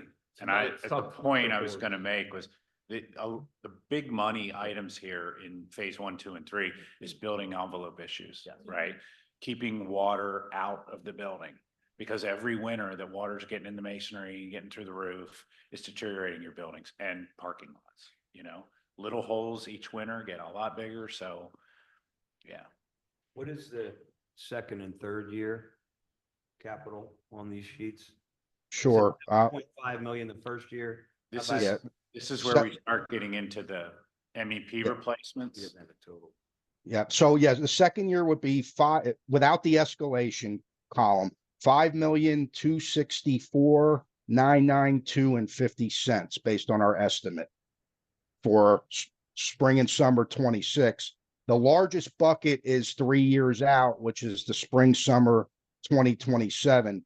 That bucket is 23,739,354.77. Again, without the escalation column to my right added in to the right of the sheet. And these numbers do have some what we consider soft costs baked in. So some of them will need like an architect or an engineer to help put together bid docs. And we did try and cover that where we felt it was applicable. So that's included in here. So I agree with Mr. Wagemuth. At this point, we go ahead and go with whatever what you're recommending, get the bids, whatever the RFPs, and keep this moving along. So I mean, the reality is, Mrs. Hall, we have to use 30 million within 2 years. Is that correct? Within about 2.5. So the second 15 was taken in the spring, so you have a little bit. None of more that time. money could be used towards the high school? We can. Potentially. if I remember correctly, there was ways that we could set aside for certain projects or put the money down on projects. It doesn't actually have to, the checks don't actually have to go out in 2 years. How much do Like we have? if we commit it to a future project. right? How much money do we have total capital reserve above the 30 million? So we're probably now a little bit over 50. So potentially we could use 20 million towards the high school. You can divide it any way you want. What's Yes. that? I said, yeah, you can use it any way you want as long as it's for I'm just capital. trying to Yes, think about all. it's not, it wasn't set aside just for this track of projects. The decision we're making where we're proceeding is for 2025 to move ahead with the 7.5 million. Is that kind of where we're at right now? Right. And I don't think anybody's in disagreement with that, except like you said, I think we can get the fuel tanks down, as Mr. Williams said. I think there's a. Mr. Mayor, so you're looking for, what are you looking for this evening? Just No, I a don't think we motion, have or to you vote looking on for- anything. I just think we need, it sounds like the board is in favor of Yeah. 2025 projects. Is Yeah. that what I'm hearing? Is there anybody that's not in favor? Well, are we better off doing, as others have said, all 3 years in one fell swoop? So I'm Yeah. 100% They're on not board gonna be with able to doing. do No, I it. don't. we can't. Okay. Mr. Keener. Can jump in here for a second. So all of these things have to be broken out because of the size of the projects and they can't all be done at once. However, to Mr. Keener's point with regards to the, in a sense, commitment from the board, it's not locking you into anything because you obviously have to do bids, quotes, and accept all of that. But one thing we can do from a board commitment standpoint is at the October board meeting, we could seek approval for moving forward with these projects over the next 3 years with the assumption that, you know, an expectation that bids and quotes for things will come in play before any contracts and things are signed, but it's showing the commitment towards all of these projects, recognizing things could change, this can be adjusted on a year-to-year basis, but this is the focus as the starting point. Or like a not to exceed basis Correct. or something. Sure. So And- the and R, you- the approval for the RFP, to put out the RFPs, we would put on the October Right, meeting. so basically the board is I think, yeah, I think the accepting board this now. plan over the Yeah. next 3 years to be working towards this plan with the understanding that it can be adjusted. Year to Modified. year. When, I'm going to ask KCBA here, Mr. Kelly, when will we, assuming we come up with a decision here in the next couple months, when will we start spending significant money on a new high school? Spring of 2026. Okay. So we really need to spend this 30 million pretty much. It's not, we can't wait for the high school. It's going to be too late. So Spring I of mean- 26 is only 2 years from the one bond. You do have time. And even with that, if I'm looking at that correct, now I know it could be more, but it still seems like just using that $45,000 or $45 million figure, there's still $8 million left over doing all this that could be devoted to the high school. And Well, we additionally- may, as we go further, second and third year, we may say, hey, here's something with the high school, and we postpone some of those other ones. Well, the one thing just to remember that 36 million, that does not count in for inflation, because he does Right, not have that right. second column that Yeah, moves over. but it seems like there would still be something Right. left. It That- may not be the. And Well, plus the longer the money sits in capital reserves, it's Interest. gaining some interest as Some. well, isn't it? I think that'd be helpful if you could put another column under balance the budget and then put the one with contingencies on it as well. Because Sure. 2 columns down, it'd be nice to have that added on. Yeah, Along no, I was gonna ask if you could add another row, at the end of each phase, just to subtotal each phase. Yeah, that was hard to. sure, absolutely. That's no problem. And when we Yep. went through here, we kept it really to the bare minimum must-do stuff. So as each package is put together and presented either to go out to bid or out to RFP, there may be situations where you decide, you know what? While we're in there, let's maybe add painting some rooms or, adding small scope of work.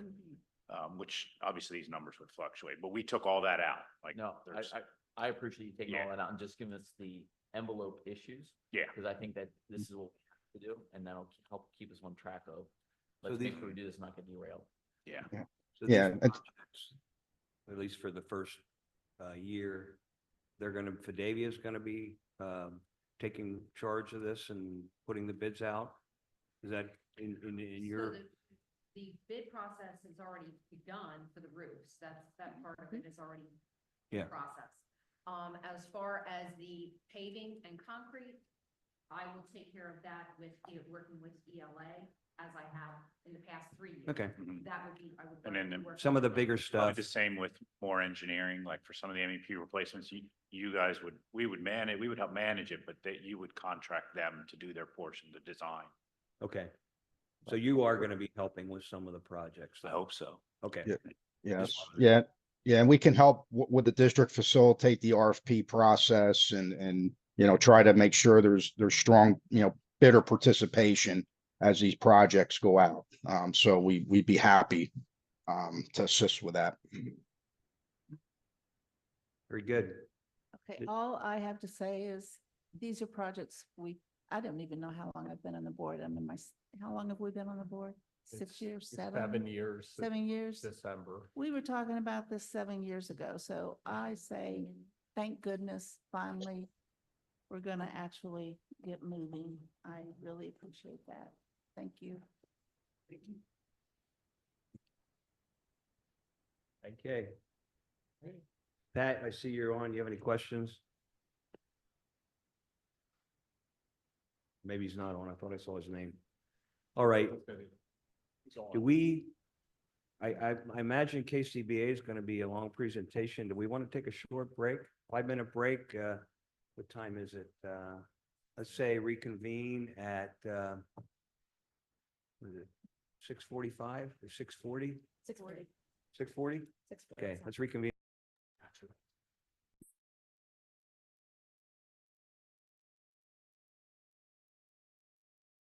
Have a good evening, everyone.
Welcome everyone back. We'll have Mike Kelly go ahead and start us with the KCBA presentation. Thank you, everyone. Good to see you tonight. With me is Ryan Orr, another one of our architects from KCBA, and we're excited to come back. We're at about a halfway point in our study with you all. We've taken the last 2 months, as we've kind of talked about in our plan here, and did a lot of listening. We did a lot of engagement with stakeholders. We had an entire, we'll touch on that in a second, survey of a lot of your faculty and staff and administration. Heard a lot from them, heard a lot from Mr. Brossman, several teachers that we had met over the summer and even in the fall, to kind of go over all of the needs and issues and concerns that are with your existing high school facility and really the site as well. We've toured the buildings, we've come up with a lot of different budgets and came up with a lot of different options as well along the way that we know can work.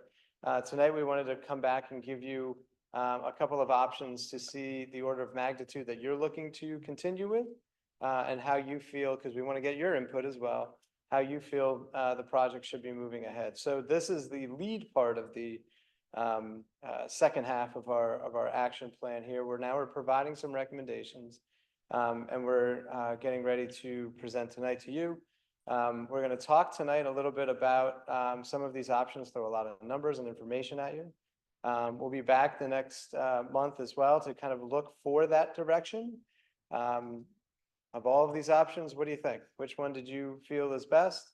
And the hope then is to have something in November then to come back again and go, all right, here's the option we all talked about. This is what it looks like. This is what the budget would be. And then look to plan to essentially move on. When Mr. Maris asked earlier about when did we start spending significant money, 2025 is all about planning. The building will not, whatever it is, needs at least a year to plan, and that's all of 25. So the beginning of any type of construction would be the spring of 2026. Some of the goals that we had talked about early on that you all had said as well was soliciting feedback. And we wanted to make sure that we were listening to your community and to your teachers. So as I mentioned, we did the survey. We've had continuous meetings with admin pretty much every other week. And we've assessed the building's facilities. We've toured the buildings multiple times with Mr. Brossman as well to really get a real good handle on the existing building. And then to go over and establish some of the educational goals. The survey I mentioned went out to a lot of different groups. And these are some of those listed here. I did provide you a document, a PDF document with all of those results, kind of subject by subject. This is just kind of a highlighted snippet of some of those pieces that were mentioned. Some of the things like student engagement and technology, just kind of upgrading some of the technology in the building, flexible learning spaces. I mean, every space in that building is at least 30 years old, if not older, and those tend to not be as flexible to teachers' needs. There were some undersized classrooms and things like that that just kind of got in the way of what the teachers were looking for in their curriculum planning. Collaborative and individual learning type spaces, again, more modern learning outside of the classroom, project-based learning opportunities and things like that that we're trying to find a home somewhere in these large buildings. But one that we heard a lot, and obviously it comes to the conditions of the existing building, is indoor air quality and that kind of comfort level. And when we talk about indoor air quality, we're talking about heating, we're talking about cooling, we're also talking about monitoring the air quality in a building. Right now you have kind of an older system in steam that's just trying to be as hot as it can, send some heat over to the building. That hot is then converted to water, which is then shipped out to other areas of the building to be converted to heat through air. There is a lot, that's a very old system. All that's trying to do is heat. It's not trying to look at CO2 monitoring in a building. It's not trying to condition or filter any of that air at all. It's just like putting a fire in a fireplace. It's doing its job of heating, and that's it. So there's a lot of things in modern buildings, and certainly I think we all know that that building needs some upgrades there. We talked about how we were going to evaluate our options, and we're going to evaluate them tonight on educational outcome. How have we advanced a space that a student is in? Operational outcome, how have we advanced how we're operating the building? How can we reduce the cost of some operational costs, do some things that are much more sustainable for the building? Disruption during construction, that's a big one. That's where you find anytime you're renovating space inside a building, where are kids while that's happening? So you'll see some options that are certainly going to disrupt things a little bit more. And that's something to kind of look at when we're evaluating, and certainly cost as well. Anytime we always look at anything and somebody says, well, why did they do that? The answer is usually cost. So that comes in obviously as a major factor in the decisions we're going to talk about tonight. So some of the goals that the committee had talked about was just starting out with fix what you got. The HVAC system right now is, as we mentioned, very old and really just needs to be completely gutted. So you're talking about a completely new system everywhere, all new ductwork, all new piping, heating systems, cooling systems, air monitoring systems, and all of that can be done throughout the building. A lot of those units, in some cases, may be placed on the roof. And as you mentioned very wisely, and just recently, there are a lot of buildings that you're hoping to keep. The very first thing, if you're thinking of keeping a building, is making sure that water doesn't get inside, and that's replacing the roof. So the roof, really on the entire facility, we're going to call it 2 facilities, Franklin and Buchanan, should be replaced. None of the buildings are fire suppressed. That's a sprinkler system that would activate, obviously, during a fire. So there's some safety concerns there and just some building code improvements that could be addressed. And then certainly ADA accessibility. There are parts that are and parts that aren't, and things that are okay and kind of meet the letter of the law, but really aren't, accessible to students and very friendly to some of those who may need some additional assistance. Improving the educational environment. There was a lot of conversation with teachers, and again with Mr. Brossman about that. I mentioned right-siding the classrooms. There's some tremendous programs that you have that are just in spaces that are dying to get bigger, from music to art to technology, the TV studio, the wood shop, the metal shop. A lot of these STEM spaces that are in kind of some of the older portions of the building are just tremendous programs that are producing really cool work. Everybody you talk to, if we just had a little bit more space, or if we could show off some of that work, or I need a little bit more storage is always a big deal. So, a lot of spaces that are doing well, it just needs some more room. Upgrading safety security is obviously always a big attribute as well. So when we talk about that, we're talking about that inside the building, but also outside, vehicular site circulation, student circulation inside the building. There's a lot of dead ends. I think we talked about that last time we were here. A lot of going down a skinny hallway, turning around and coming back a skinny hallway. So are there ways to try to alleviate that? And then we talked a little bit about an identifiable front entrance. Right now, you kind of have the front door of Franklin, but there's also an attribute of some students entering over by Buchanan. So when we start, we always kind of go, all right, well, how big is the building? How big do we need? If we're talking about a new structure, certainly we want to know how big that should be. And those numbers always come off of enrollment. So we took the Power School 2023 study and said, all right, they had a conservative amount and a moderate amount. We kind of usually use the average of that. And we were looking at a 5-year increase of the high school of about 200 students. So I know this year you're at a little over 2,300, but if you use the study numbers from 2022, it was at just under 2,300. So again, the study reality is proving the study correct, that you're gaining more students. And the thinking was in the 5-year plan, you're at about 2,474 students. That's a pretty substantial increase. And then if you look at the 10-year increase of that, you're close to 2,600 students in the high school. So that's a pretty hefty increase. That increase is going to happen at all of your schools, by the way. But we're looking and focusing at the high school here. That's a significant amount of students. That's about a classroom per grade. If you look at the amount of students that are coming district-wide, but certainly into this building as well. So we take that number, we go, all right, 10 years from now, we're going to be just about 2,600 kids. That's how big the building should be if we're going to start looking at a building of that size. So we compared, last time I was here as well, two projects that are actually active with us right now, Pleasant Valley and Pennsbury High School. Pleasant Valley is an existing building that's going to be renovated. That's the building that's heated with coal.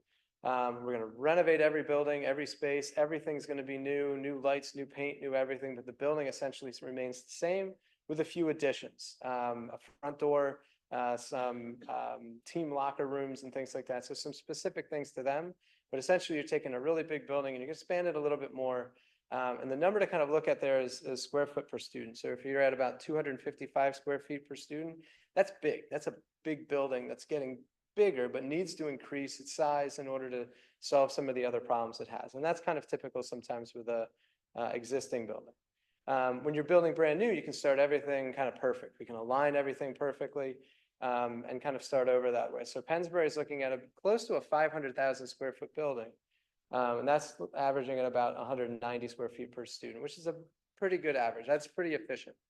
So Hempfield right now at 420,000 square feet with the students you have is 183. So that's tight. But if you're looking at the current enrollment versus what's coming, if you just kept that existing building, you're at about 160 square feet per student. That's about what we would plan for a middle school. So just keeping what you have, and with the students that are coming, there needs to be some more room. There needs to be some more space. And we know educationally what those spaces want to be. A lot of it was art, a lot of it was music, a lot of it was STEM and technology again, and some spaces like that. So we know what we would expand. If we were looking to expand, say, around 90,000 square feet to the existing building, that would bring us up to about 200 square feet per kid. So these are the kind of math problems and things that we look at to start saying, all right, how big are we? How big should we be? And then start to put that into effect and start planning it out. So question? Sure, go ahead. So is there going to be an impact of 21st century learning, more online learning? Have we thought of that? And could the square footage per student go down because of that? I guess that's a question for Mike also. Have we thought of that? I mean, I don't think education is going to stay the same in the next 10, 20 years. I think there's an increase in online education for those students who are interested in that and those families who are interested in that. But we are not seeing that as a continuous increase from the standpoint of, we don't see more and more students doing everything online. They may have a class online or maybe with enrollment, whether it's with us or with college and high school or with a local university.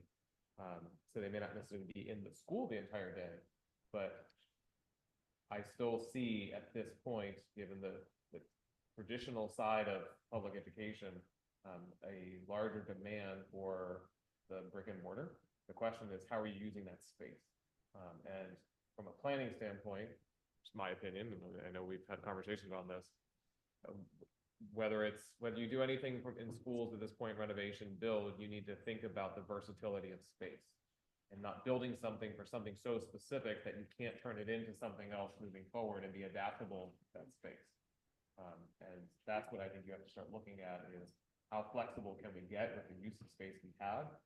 But yeah, there are going to be kids taking classes online. We're offering more in terms of college opportunities. That's where I see more kids going than necessarily straight online.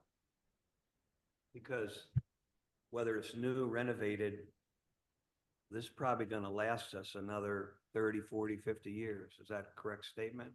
In a renovation, you're shooting for 25 to 30. In a new building, you're shooting for 75 to 80.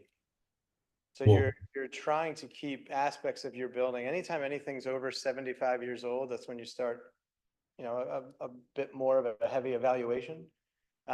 Because if you look at and what you had said, Mike, was perfectly said. If you build something to the specifics, it makes it oftentimes less adaptable.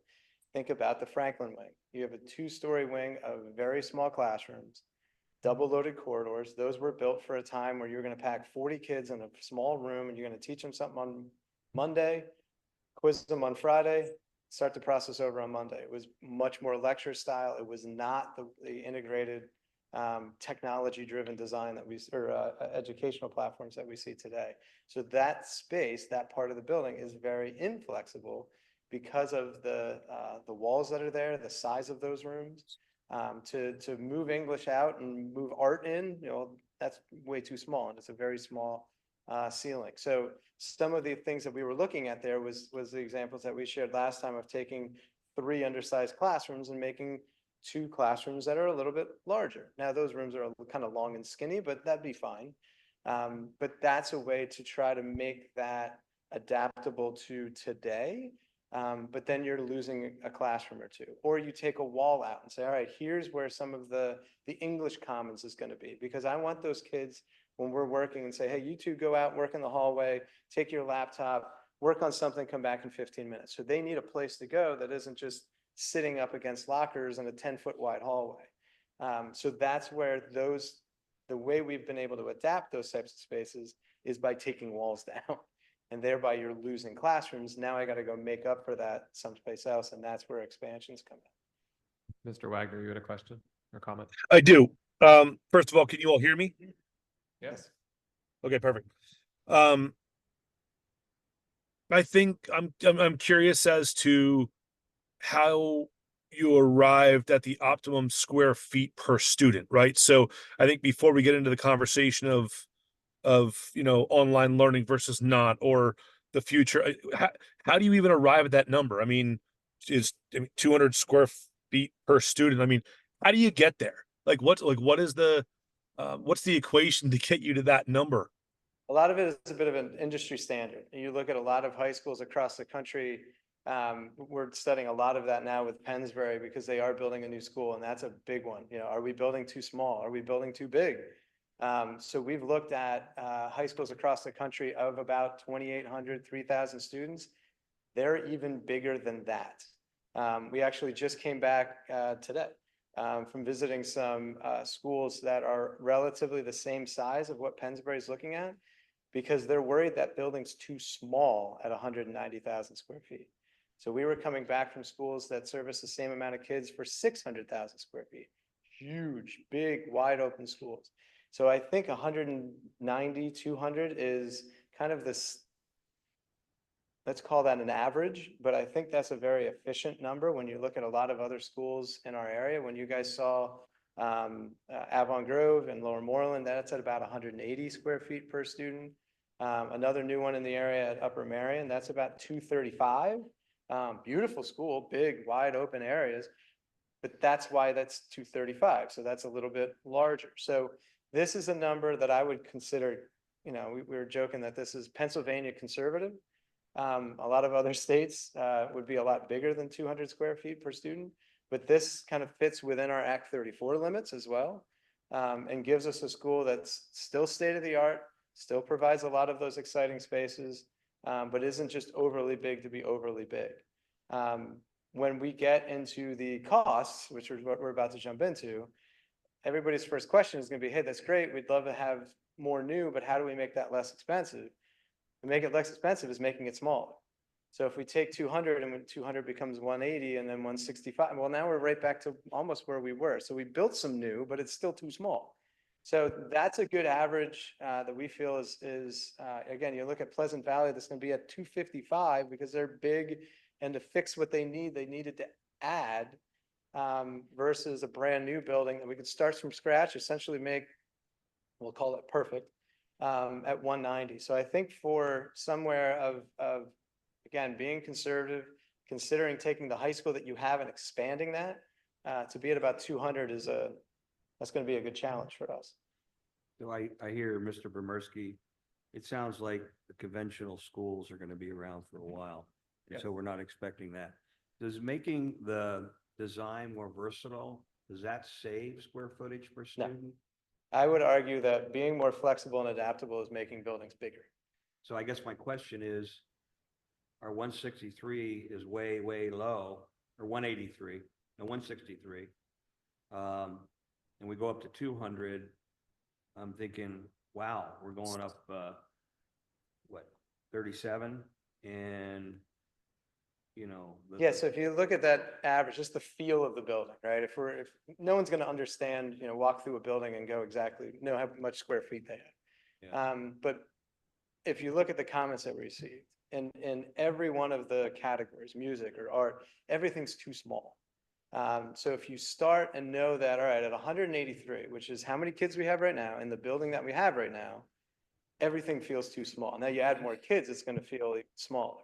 So at some point, if you start adding more building, what does that number want to be? So if everyone feels, or a lot of comments coming back, and we would agree that there are definitely some areas that are undersized in the building, that 183 is too small. As we add more kids and we talk about, do we build a new building or do we want to add on to the school? 200 felt like that was, again, conservative, absolutely get bigger. You look at, again, Upper Marion or some of these other ones that are even larger. Right.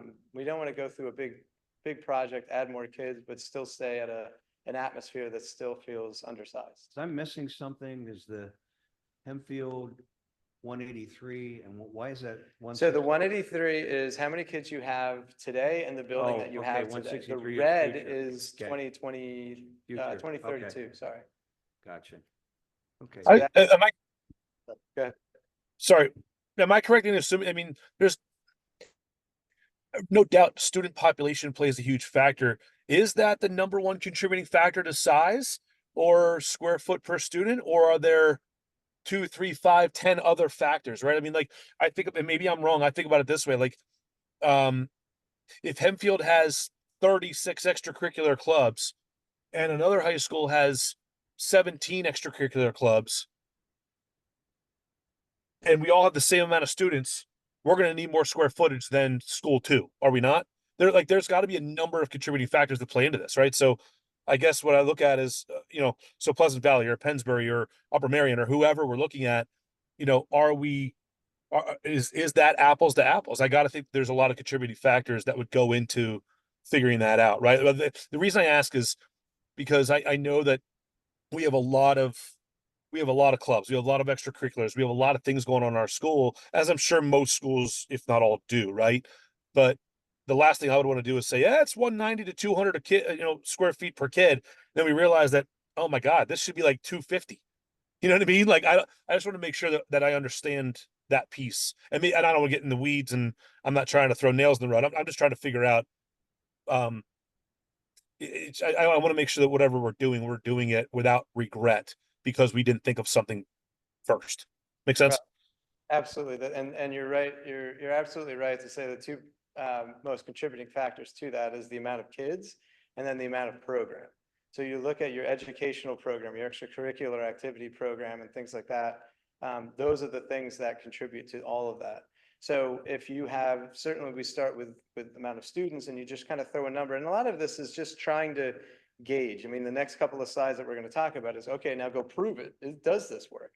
But when you look at the amount of students that you have, the amount of students you're coming, the comments about programs that are here and successful that want more space, the comments about programs that aren't here that want to come into the building and certainly need space, the clubs, the programs, all the activities and things that you have, everything needs more space. So if we're going to build that, if we're just trying to target some numbers and throw some things at the wall to go, how does this work? And then, like I said, we need to go prove those things, and we have some examples. That's where we start with how big should everything be? What's the target that we should start with? Did we also, I know Mr. Waldemuth brings this up, did we look at classes that are really small that we probably can reduce or eliminate? Was that part of this process too? Yes, we sat with Bill and went through rooms that, are you using this room the majority of the day? It's not used for one class and then it's empty for the rest of the day. Or a class that has 5 students in it. Right, exactly. So we went through actually with him, it was pretty helpful to show, instead of numbering the rooms, like this is room 105, we went and said, all right, this is a room for 15 to 18 kids because based on its size.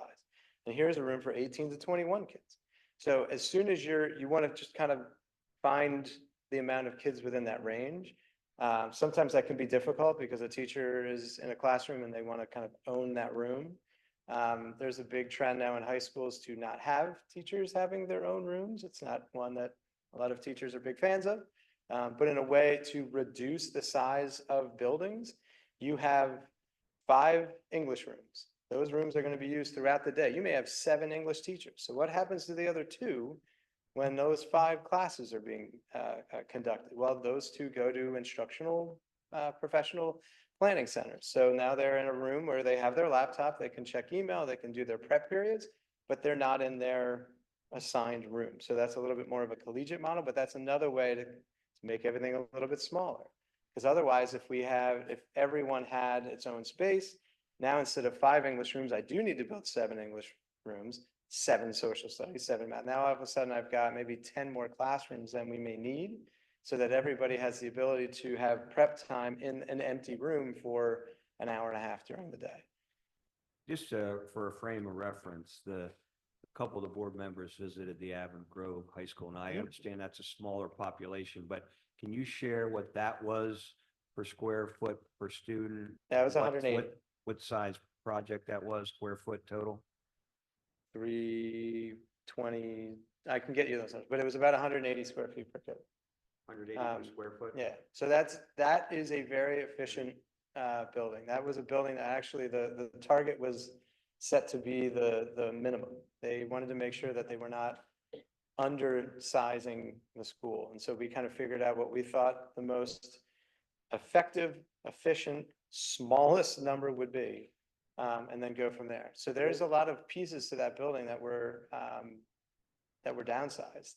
You know, the auditorium, a lot of the tech spaces and things like that that were reduced in size in order to maintain that Would amount. you say the total square footage and population that school was? Yeah, that's what I have to, he's looking that up. So I want to say it's 1,700 kids. So it was What's that? 300,000 square feet. Or 1,700. 1,000 and how many kids? 1,700? Okay. Just a frame of reference, I know Judy, myself, Justin, and who else went? Linda did, sorry. Okay. Yeah, you're a big school. And certainly You're 2,600 comparing kids it to is, similar schools here, which makes sense. Mhm. But I think Um, that price tag was quite a bit lower. if I recall. yeah, that was a few years ago. Not Unfortunately. that many, though. I know. Before COVID. That was, so let me jump into some of that as well. So one of the things that you had asked, and I think is a good study to just kind of say, all right, what's my low number, what's my high number? So a low number, looking at similar renovation costs that we're proposing, or not proposing, but that's being analyzed at Pleasant Valley. That just went out to bid. So again, we're going to get those numbers back in the next 2 months. Similar HVAC costs, I think we talked last time a little bit about a lot of the cost for construction in Pennsylvania is based on labor rates. You guys have very similar labor rates to what they are. So that should be relatively about the same amount of construction cost. So if we take the 2 of those, and these are robust numbers, 245 a square foot is saying all new HVAC, all new flooring, all new lighting, all new casework. So that's going to make a older building look pretty brand new inside again. There's a lot of roof repairs, there's masonry repairs. So it's taking what you have and making it look like it did in, well, it'll look better than certainly it did in 1956, but modernizing those existing spaces. Is that gutting all the classrooms and making the hallways bigger, more open? As soon as you start moving walls, I think that number would cover a few areas like that. Okay. But the more, that's one of those balancing acts where we're going to have a budget and we're going to say, yeah, you want to knock down that wall, that's fine. And this one, and that's fine. But those, now we can't do it over there. And now we can't balance it over there. So we did a little bit of that. These are, again, similar numbers at Pleasant Valley. Most of that building, if there's a wall there now, that's where it's going to stay. There's a whole core in the middle that we're completely gutting so that they can bring in a larger STEM program. So we had to pocket certain areas that are, okay, you're going to be 350 a square foot here, but over here, you're going to be 205. And then when it kind of averaged everything out, because again, you're going to do, let's say 70% of the building is going to be fixing what you have, and maybe 30% we can knock down a few walls and reorganize a little bit. But this is not expanding the building. This is a robust renovation. Can you do less? Absolutely. Can you do more? Certainly as well. Good. What number would we be looking at for a renovation if we didn't try to reconfigure space, if we simply replaced the roof and the HVAC and any other critical needs? What would that number look I like? think you'd be lower, but not by much. When you look at the mechanical, electrical, plumbing. What's not by systems, much? Let's say 245 is 210. Because of the amount of work that needs to be done to bring those systems in, you're starting from scratch. So if we were going to build a brand new building, we'd be looking at $60 a square foot, or maybe a little less, but $60 a square foot for mechanical, $60 a square foot for electrical, $25 a square foot for plumbing, another $7 or $8 for fire suppression. So you're at 150 just for the systems. Now you got to get it in the building, which means you're taking out ceilings, you're putting in new lighting when you come back. That's when people start looking around and going, you spent all this money, but you didn't paint? Well, yeah, of course, let's paint. You spent all this money, but you didn't take up the floor that's 70 years old? Well, yeah, let's take up the floor that's 70 years old. So you start adding in the kind of minimal stuff. That number can certainly be reduced. The $131 million for a renovation only is an enormous amount. Can that be less? Sure, but it's a big building. And when you look at the amount of things you need, it's almost the cost of a new building. I need a completely new roof. Well, you put that in a new building. I need completely new mechanical, electrical, plumbing. Well, you put that in a new building. There's going to be windows replacements. There's going to be masonry replacement. So these are all budgets. About 50 million less. If you're ballparking it at 210, that comes out to 88,200,000. You're still looking at contingencies and soft costs and furnitures and all those other things. So that's the two. So part of this slide is showing that Franklin and Buchanan are about the same size. If we target, because they sort of need the same things, we're going to budget about the same amount of money. We may take a few more walls down in Franklin than you do in Buchanan, just because Franklin is older. But let's average that out as a budget. To what Badavia talked about earlier about contingency costs and inflation, we want to make sure those numbers are included. Furniture and technology, that's an area as well. When we talk about adaptable educational spaces, flexible spaces, a lot of that comes with the furniture. So we're saying here, let's all new furniture, all new technology. We're being conservative in these numbers. So if you want to add something, it's already there. If you want to take something out, great.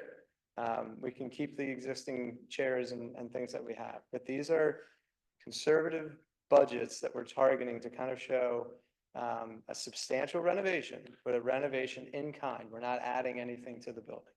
What? I'm sorry, Sure, what go. are soft costs again? I know it'd be like your fees. So and your soft costs are subsidies. fees, permits, testing. There's another layer of construction contingency in there. 5% of that 17 is another layer of construction contingency, especially when you're doing renovations. As 'Cause soon as don't you open know up what walls, building you if find you stuff. rip it all out. So that's where, we were able to come back after Downingtown. We just did pretty major renovations, enclosed courtyards. We had a large construction contingency in there and used up a good chunk of it. But that was for all of us to be able to come back at the end, us and the board, to say, we're under budget. Even though there were, in some cases, quite substantial things that were discovered, structural issues, just parts of the building that when you open things up, go, "Ooh, we better fix that," or that could really cause problems in the future. So there, again, those are a lot there. And in a lot of cases, we think these are conservative numbers. We're a group that likes to go high and then be able to bring things down versus kind of, not telling you the whole story. And then you find out later that instead of going down 50, it went up 50. So just to play that off, again, this is kind of the renovation of the building that you see now. Everything inside would look new and the outside would look somewhat the same. This is new. Again, this is just an image to represent new. But let's say we find a spot, on the property across the street. Again, we take 2,578 kids. We go by 190 square feet because we're going to try to be even more tight and efficient. And that's close to a 500,000 square foot building. At $400 a square foot, again, as a new construction number, Site costs are very expensive. Things like, we need a new parking lot now because you don't have one. Stormwater management is a massive issue throughout Pennsylvania, really throughout the country. So that number is included there. We have to take down the old building here and possibly put fields back. So you've got a pretty large site cost number when you think about building on a site that doesn't have a building and then taking down a site that does have a building. So that's where you're about 250 for new. Same thing with soft costs and furniture. And that way you're up at a high scale of about 290. So between 130 and 290, that's quite a bit of a range.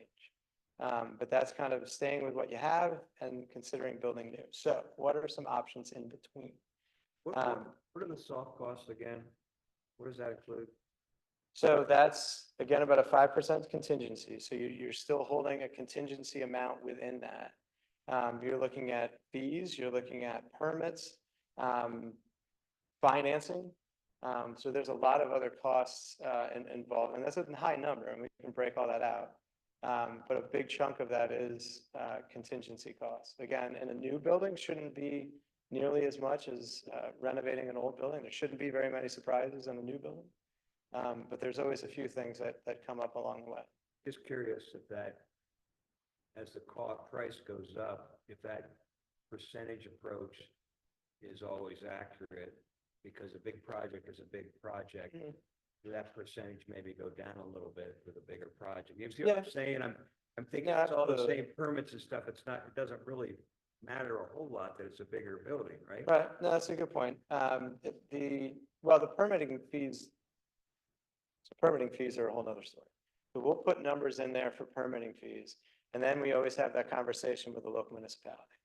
And you knock on their door and you say, hi, fellow taxpayer, you're gonna charge us to do inspections, but what you charge us is coming from money from taxpayers, and you're representing taxpayers as well. If you look at building costs and building permit fees, a lot of them are based on a kitchen addition or somebody's patio. You multiply that by 490,000 square feet, you may have building permit fees of $10 million. Well, of course, they're not and shouldn't and legally can't charge you $10 million for permitting fees. So that's where there's a conversation with the municipality to try to bring some of that down and say, hey, we will pay for what you have to pay for, which is inspections and testing and things like that. But we're not building a kitchen addition here. The ratio of dollar per square foot number that a lot of municipalities will have on a building permit for residential shouldn't apply to something that's this large. Does this include eliminating the pack in the Buchanan gym? This is starting over. This is take everything down, which again, we're showing this as an option, not a recommendation. So I always try to say that. So this the is possibility of keeping the pack in the Buchanan gym in that area would lower this cost. Yeah, it would increase the cost. So if you built a brand new school, that would, I would assume, have a gym and an auditorium and all those things, and then kept that while taking Buchanan down, I have no way to heat or cool those two spaces, the gym and the auditorium. So now we have to introduce that. We kind of tore down a facade, so we have to rebuild a building there. It would be an added cost to build an entire new school and save some of the spaces that we're at, that we're here. We had those conversations about, does this become a middle school? Sure, let's move middle school in. Now we don't have to do anything at the middle school.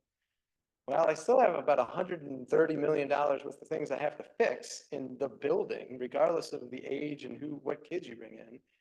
And then I got to go build a new high school. So if we build a high school and let's say take down Franklin, keep Buchanan, that becomes a middle school. Hey, great. Now that's less than 130. Let's call it 65. So now I spent $65 million to renovate Buchanan and keep the gym and the pack. And then I have to still go and build a new high school. So in every case, I think that's more expensive. I think there's a lot of things that you'll see in a moment. There's a lot of things within, especially the Buchanan wing of the building, which includes the gym and the science areas, and of course the pack. Those are some areas that are in good shape. I think the kind of criticism between the two, and that's why we started I'm playing my hand. We kind of separated the two buildings, you know, the Franklin and the Buchanan when it came to renovation. Because I think there's some reasons, just as you're saying, to maintain portions, if not all of Buchanan and another option. Okay. So again, options, not recommendations. The kind of minimal approach of fixing what you have, which is still substantial. And then let's go across the street, build new and knock down it. I think if we said we're gonna eliminate the pack, we'd probably have a community revolt. I would think you may have some people asking some questions. So again, for reference, those are the high and the low. Because those are questions you'll get. You know, you're gonna spend 130 million to renovate, why wouldn't you just build new? Well, because that's 2.5 times as expensive. Oh, okay, that's why we did that. Is the 400 per square foot, I've heard lower values than that prior, just talking to different people. Is that on the high end, or could it really be 375 or 350? No, I don't think so. We just opened an elementary school in Bellefonte at 403. There's 2 elementary schools in Kennet Consolidated that were 410. High schools are more expensive than elementary schools. Now, to your earlier point, this is a big school, so there's some economy of scale there. But I think $400 a square foot in this area is about what you're looking at. There, I may be light, if anything. What's that? My concern there is that I'm light at $400 a square foot. You're not supposed to say that. I know that. But again, we're not going to stand here and tell you it's 285 and then go, whoops, now that we're halfway done, it's 50 million more. We're going to present numbers to you that can come down. I guess one of the struggles I have, we renovate the Franklin and the Buchanan wing, we still have this long building that's not really conducive to students being together and going from one end to the other. And that, it was just kind of, we had started with the Franklin, then we added Buchanan, and then we keep adding, and it doesn't solve that problem. It's 50% of the schools in Pennsylvania. Oh, really? Are similar to this? Yes. Okay. This is a story tried and true. It's everybody came home from the war and they built a big building, and then those kids had kids, and then they had to build a bigger building, and things just kept growing. So it's very frequent to have this kind of scenario. Pleasant Valley is very similar. Pennsbury is essentially 3 high school buildings that all kind of morphed into one big one. So this is typical Pennsylvania. I mean, I think it's important to remember, and this is very helpful, and I appreciate how you sort of bracketed the options, but I mean, I think Mr. Mayor, we can all agree the layout is not ideal, okay? Right. But it does work, okay? There's a difference between optimal and functional. Right now, we have a perfectly functional building. It is much nicer than the one you attended in the 70s, or I attended in the 80s, or than that our graduates from the 90s attended. It is functional and it works.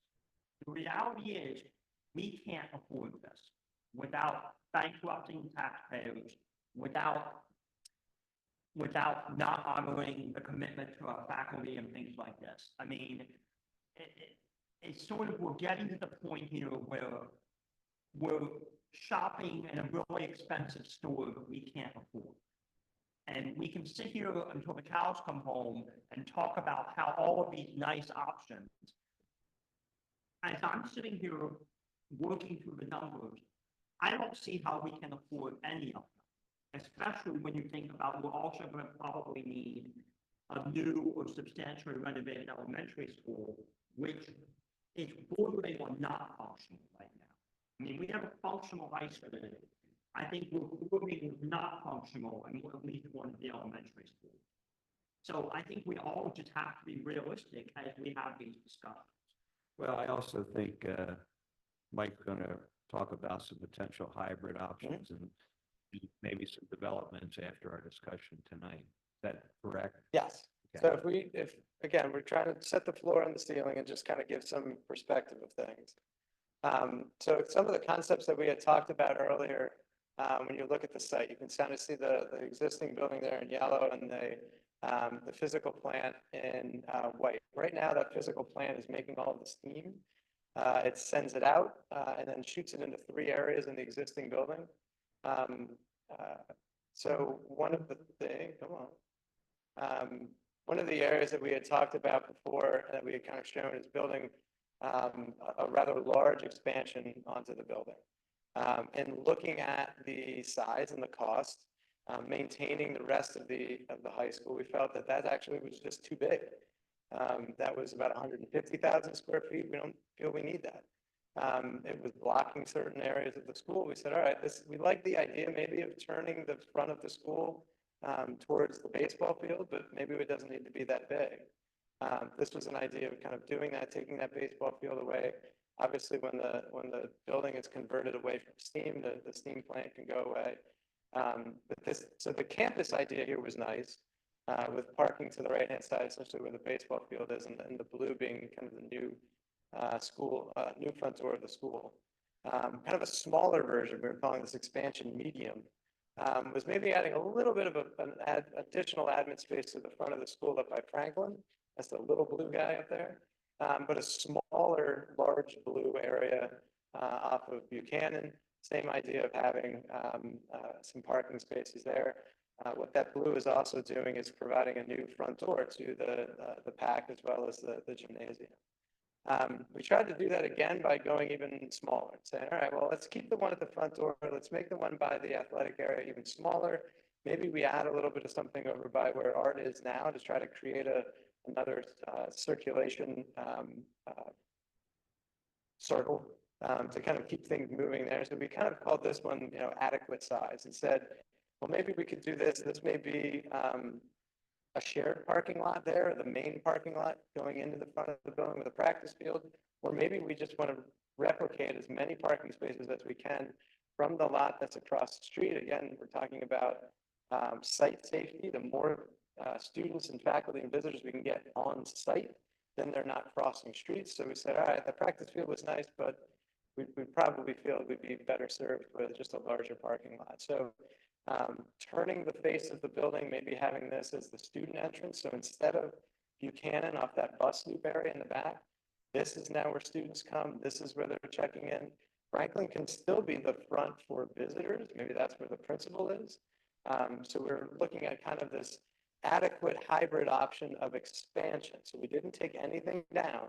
We're just adding to the existing building. That was that scheme where we were looking at about a 90,000 square foot increase to the existing building, trying to get to about 200 square feet. With this plan, we've spent most of September going through where would this move, where would that move? So we did a lot of that with Mr. Brossman and members of the admin staff as well, and said, yeah, this would work.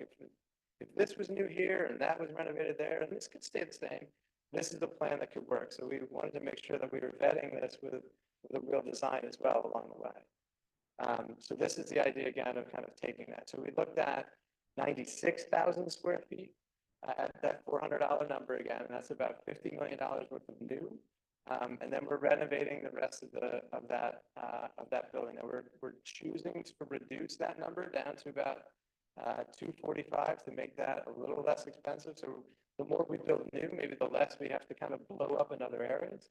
So we're at about $103 a square foot for the renovation. Again, contingency, soft costs, all those other fun things. And this was the number that got us a little under $200 million.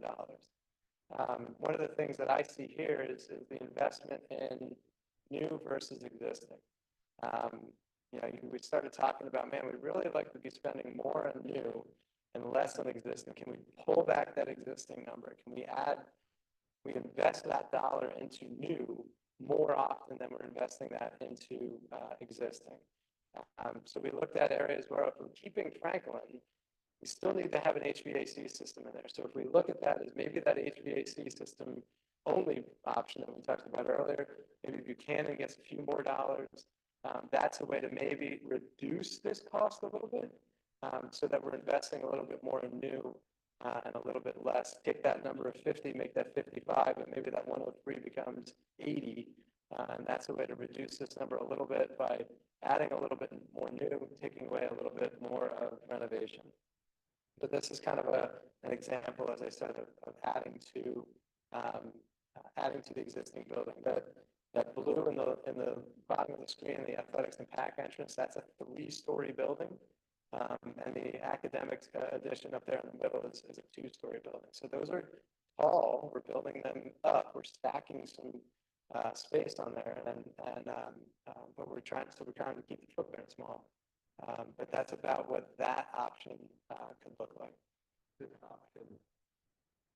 So this option you talked about, like in the Franklin House where they have small classrooms, you even mentioned at the beginning with the 131 million possibly removing some wall somewhere. Would this, as that example, the Franklin House take 2 classrooms? Yes, I think there'd be a few of that. There'd just be a little less of that. So that's where, again, we can make that conscious decision to go, all right, all these classrooms are really small. Maybe we've moved programs in there that can kind of work there.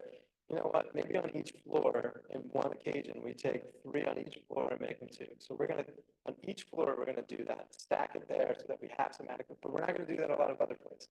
So we're gonna only do a little bit in Franklin because that's a building, we have to keep it. We're gonna keep it another 25 years. We're gonna say this is an infrastructure project for Franklin for 25 years, and we're gonna talk about Buchanan as like a infrastructure and educational upgrade piece, because that's a building we're gonna hold on to for 50, 60 years. So there, I'm a little bit more okay with adding another classroom, moving a wall, or doing a little bit more of a heavy renovations in that area.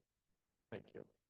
So the fourth piece, and then we're going to break down kind of how we grade them all, is an idea of kind of looking again at the Franklin wing and the Buchanan wing. A good portion of the Buchanan wing is from 1993. So if we're looking at, you know, again, do we want to put money into the 75-year-old portion of the building, or do we want to hold on to that piece that's newer? Again, we talked about the PAC, which is gorgeous. Again, I think that's one of the best auditoriums in any public school, and that's certainly something to be proud of. The athletic facilities that you have in that area are phenomenal. The size of those are great.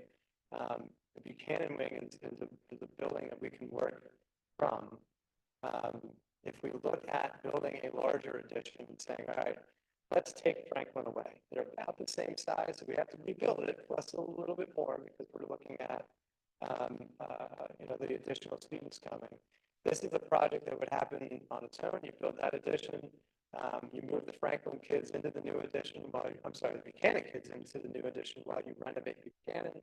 Buchanan's done, everything's done, you take Franklin down kind of in one piece like that. So this was an idea of, you know, essentially building half the new high school.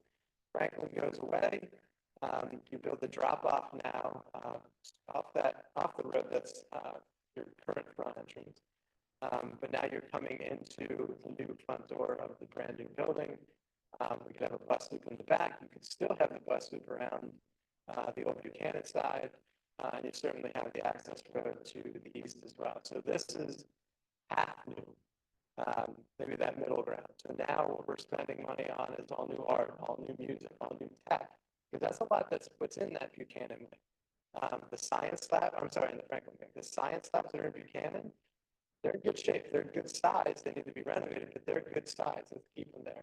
Family consumer science, that's good size, let's keep them there. The gyms, that's good size, we took down the Ox gym, so this plan actually shows a new gym as well. We dive in and kind of show that as well, what those pieces would be. Ryan, you're blocking me now. So this was kind of a zoomed in, real crude kind of look at what that would look like. Existing athletics, existing PAC, existing 3-story classroom, and then building off from that. So building a new Ox gym in a fitness area. So we're keeping athletics with athletics. We're moving music to the PAC. That was one of the things they liked about what we were doing. They said, wow, we really like that you're expanding our space. But can you move us over to where the closer to the auditorium? I said, well, no. You can improve where you are if you stay in Frank. Can't move you or move the PAC to you. But this would be a way to provide some new, larger, more modern spaces for them and closer to the performing arts space as well. And then essentially 2 big 3-story additions across the courtyard in the middle, the cafeteria and the kitchen, and then maybe a large area for technical education as well. So you can kind of see how that all pieces together.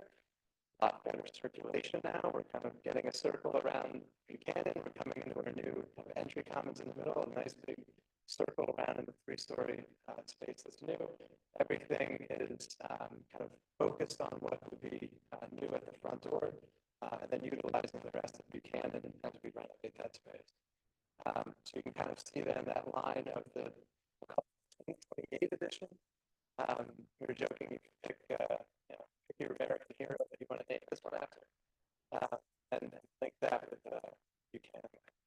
So here now, instead of 90,000 square feet, I'm spending more money on new. So this is more money towards new, a 280,000 square foot addition.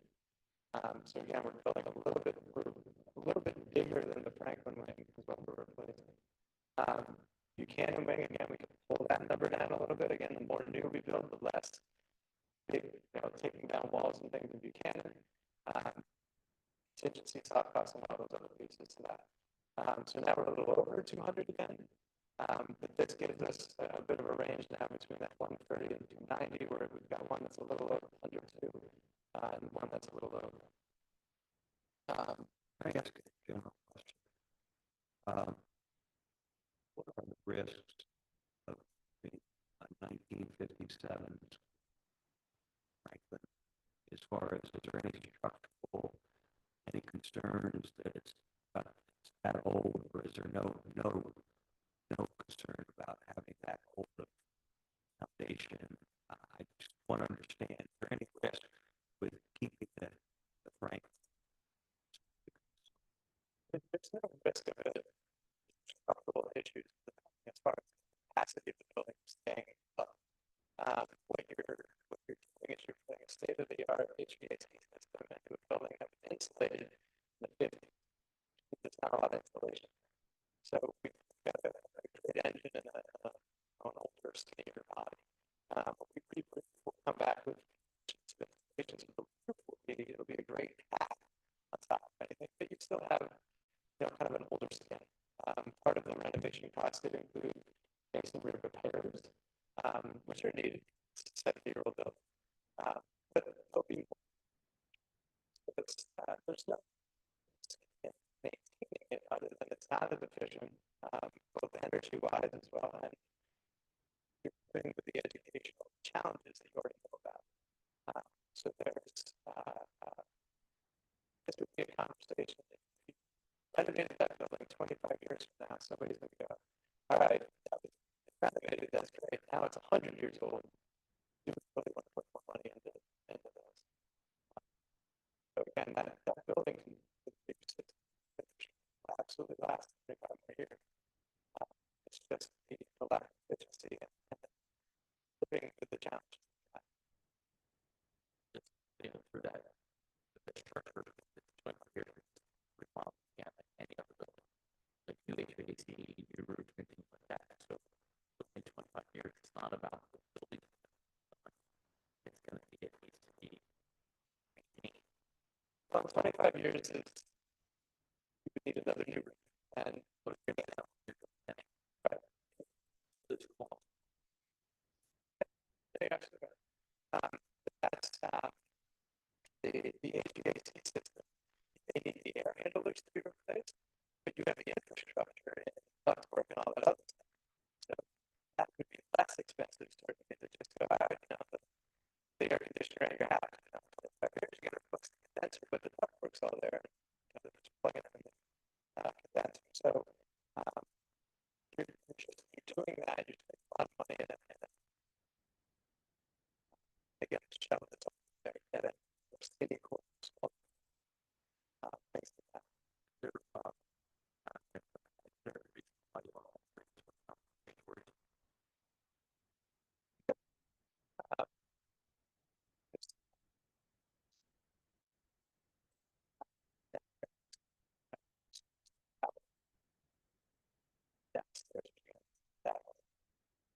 That's too many for free.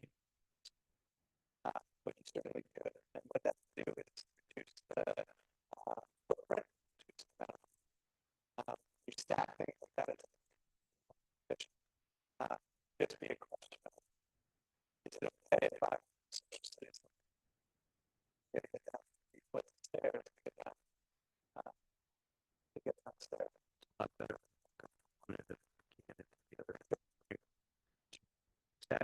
Exactly. That's substantial.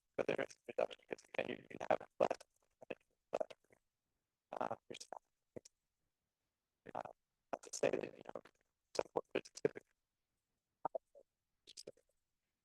Jesus, it's like, well, now that's got locked down for a while. Be about a time. Like. Yes, exactly. So that's what the stake costs. Okay. It's that.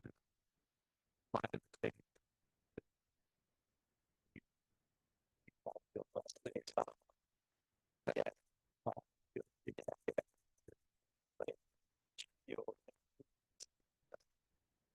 So yes, it's really an idea. It's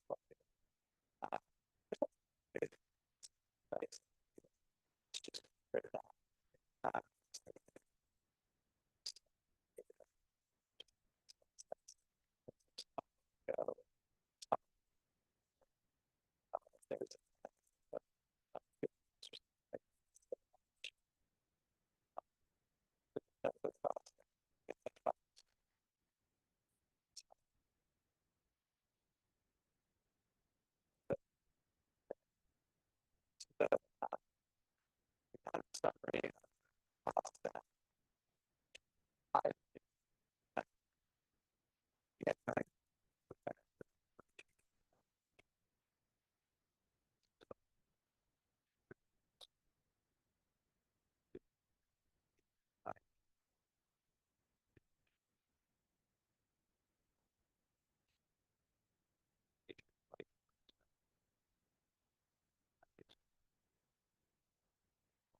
very large addition on the back of the high school. When that's done, they're gonna move as many kids as they can. And we're in sections, we're gonna go and renovate the existing building.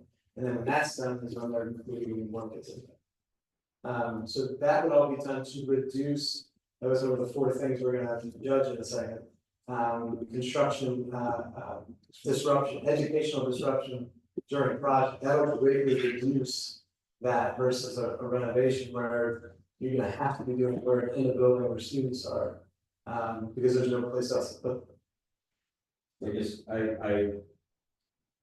I think new 290 million, you can get across that was not realistic, but I like this hybrid option. It gets rid of the old Franklin Lane, also probably makes the flow through the school much better, helps the students a lot.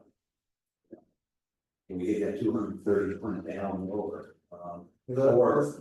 Or, like I said, can we do them in different phases, so. I mean, could you put the addition on and then, you know, that's your big project, and you can renovation later. Is that a possibility or not? The hard part with all of this is. Probably not because you're interfacing with it. Yes. You have to attach to that school. Right, so the hard part of all this, and again, this is a snapshot of time. We send it out and we just keep talking. So the idea in the expansion option was kind of that. Can we expand a little bit more? If we keep everything in the pack, maybe don't do anything on the front. Just expand a little bit more at the pack, get much more new. Like, let's say if we go, here, hold on, we go back to this stuff. So let's say, I'm gonna point on this one, sorry. While you're doing it, let's build up to the entry count. So we're gonna build all of this new. We'll hold off on that. But if I do that, I still have to keep Franklin. And if I keep Franklin, are we not gonna air condition it? Are we gonna keep the steam plant to run just Franklin when we convert everything else? And so that's where it became a little hard. So I think we're either trying to find a way to take this option and reduce its costs. Yes. or go to the other option and just try to build as big as we can, maybe reduce a lot of what we're doing in Franklin. But Franklin needs a new HVAC system, a new roof, and all new infrastructure. So if it's gonna stay for 25 years, that 50 million for Franklin gets 50, Buchanan gets 50. There's a lot. It's kind of. Other board members speak up, I just struggle with betting 130 million, and we haven't changed anything with traffic flow or the way the building's laid out versus something like this, it's more, but I think is gonna benefit our students and faculty much more. Right, Grant? Yeah, Mrs. for Mrs. Hall, and it goes back to my question earlier.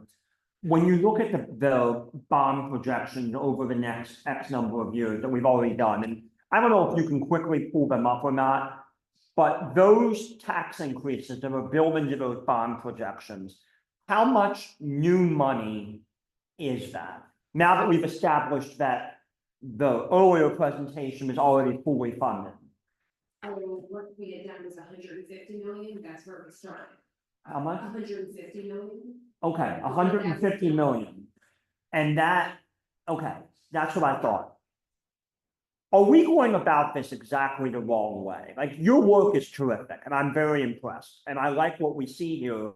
The problem is we can't afford even the cheapest option right now. Are we better off saying, this is how much money we can afford, go give us your best shot with that amount of money? If that's 75 million, what can you do for $75 million? I mean, whatever that is, because we can't afford even the cheapest option based on the 150 million and the potential of a new elementary school. 150 million covers us 131. I don't. It doesn't cover the 131 plus a new Centerville Elementary School. We don't. And we're already up against the wall at 150. That's the Well, problem, we do have some capital reserve too. which are already spent on It's the not all urban spent. project. No, it's not spent. Well, that's not what Mr. Donato said a moment ago. Maybe I'm misunderstanding it. Still.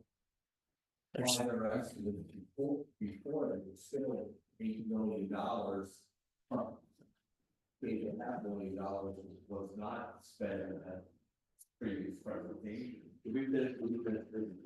Yeah, there's one more slide that might be a little bit helpful, not the dollars and cents, but with. Yeah. Yeah, so let me jump to that piece, and again, we're going back to the four criteria that we're looking at: educational outcome, operational outcome, disruption during construction, and cost. So if we look at those four options, and this is part of the discussion, this is exactly what we should be talking about. What we did, this is our office kind of ranking it, and looking at the educational outcome. Just like we said, we renovate only, there's certainly going to be some advantages. We get a new indoor air quality, heating, cooling, there are educational advantages to that. But we haven't really added any space, we haven't really grown anything. We haven't done a larger checklist of things that were asked of us for. Clearly, if you go to an all new building, then you get kind of, well, that's easy because we're making everything brand new.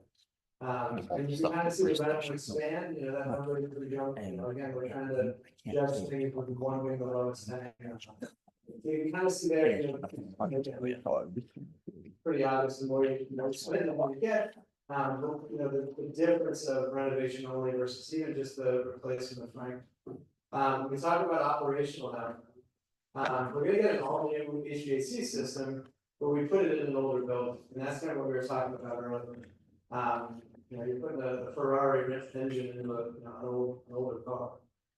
So there are some operational advantages. Again, heating and cooling, all of that is an energy efficient system, but it's in a building that may not be as energy efficient as it could be. The reno and expansion, again, that gets a little bit better. We've helped out with some of the circulation issues when we can expand. The replacement of Franklin and then the all new building. Again, it's just the more new you build, the more things we're solving as we go. Disruption is a good one to talk about as well. The renovation only, there's going to be a lot of moving kids. One option could be modular trailers for a while, where certain classes are moved out.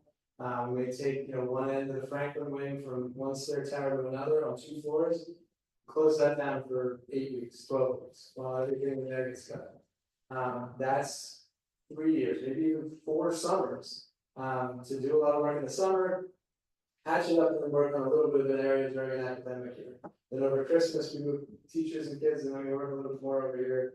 And then we have summer, we try to do a whole bunch of stuff in 10 weeks, and then we do that again for, 3 years. So we have, one thing that we talked about before at some point to get you out to, is Interborough High School. They're building 2 big additions and renovating their school. That's 4 summers, 3 years. It's a long process. So when we look at the disruption of that again, the more you build new, the less of the disruption there is. But then conversely is cost. So everything is, in new is gonna be the highest cost. In renovation only, it's the least cost, but I invested into an older building. So is Franklin really that one, the replacement of Franklin, is that kind of a nice video? And again, everyone's probably still before any of that. But there you're investing more in new, and you're kind of reinvesting in a portion of the building that isn't that old and functioning much better than portions of the Franklin. Again, the gym, the locker rooms, the science and CAP, obviously all those spaces that are fantastic, and we would just go build them again if we built them. So this, I think, is a good discussion slide, and we can all kind of feel free to add our own numbers to that. But that's kind of how we think, and we would break these kind of things down. Not to say, the new building scheme got the most points, that's the one to do. Well, no, that's also the most expensive. So, it's not a scorecard and the winner is a winner. It's really meant for argument's sake, and then just trying to make sure that we're investing our dollars in the right project. So any comments or questions just about those 4 categories of these 4 scenarios?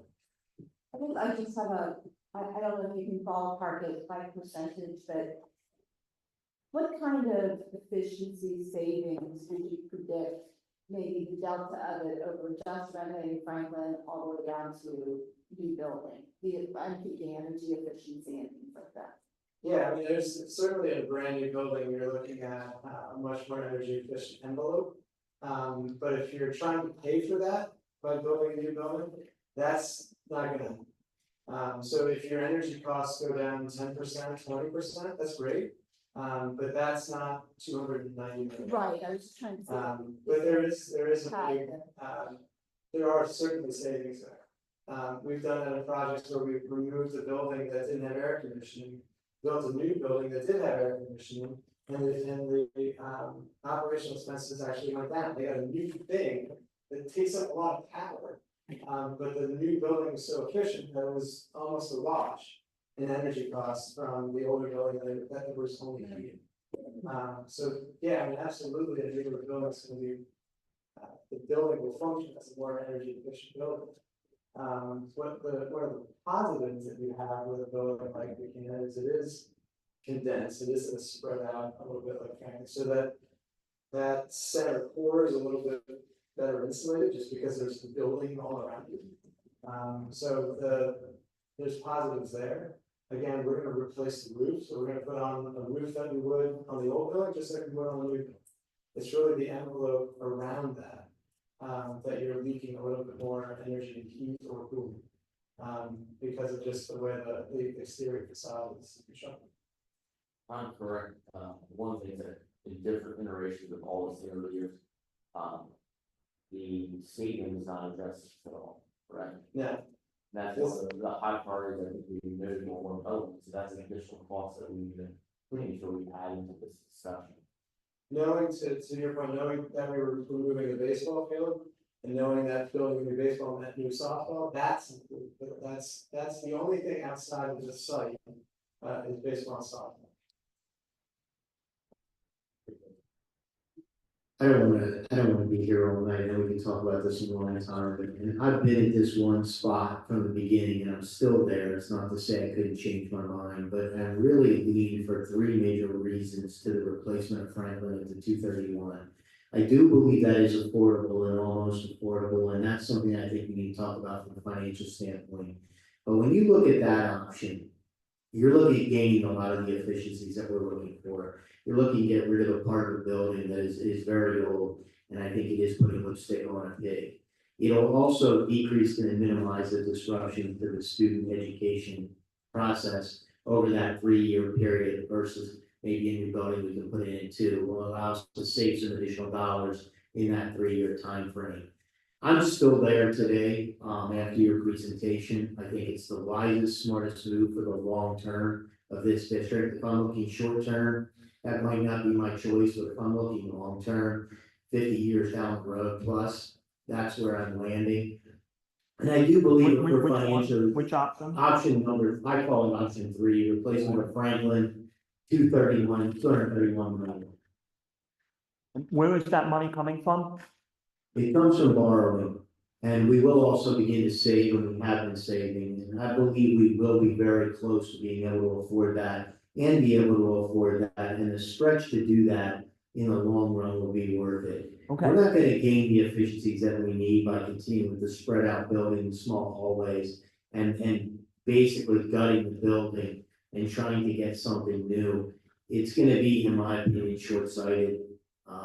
And I'm probably one of the most conservative financially here.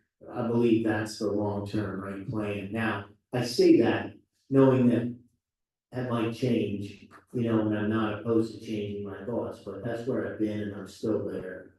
And Right. Mr. Waldemuth, I appreciate what you're saying. And in a world of limitless resources, I agree with you, but we're not in a world of limitless resources. The budget model is built around $150 million in new money, in addition to the presentation that we talked about earlier. So that's an $81 million spread just on the high school between the borrowing that we planned for and the borrowing that would be necessary to do this.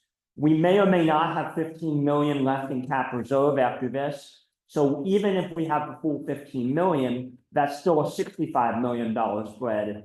And that leaves us zero flexibility for other district needs while staying within the Act One index.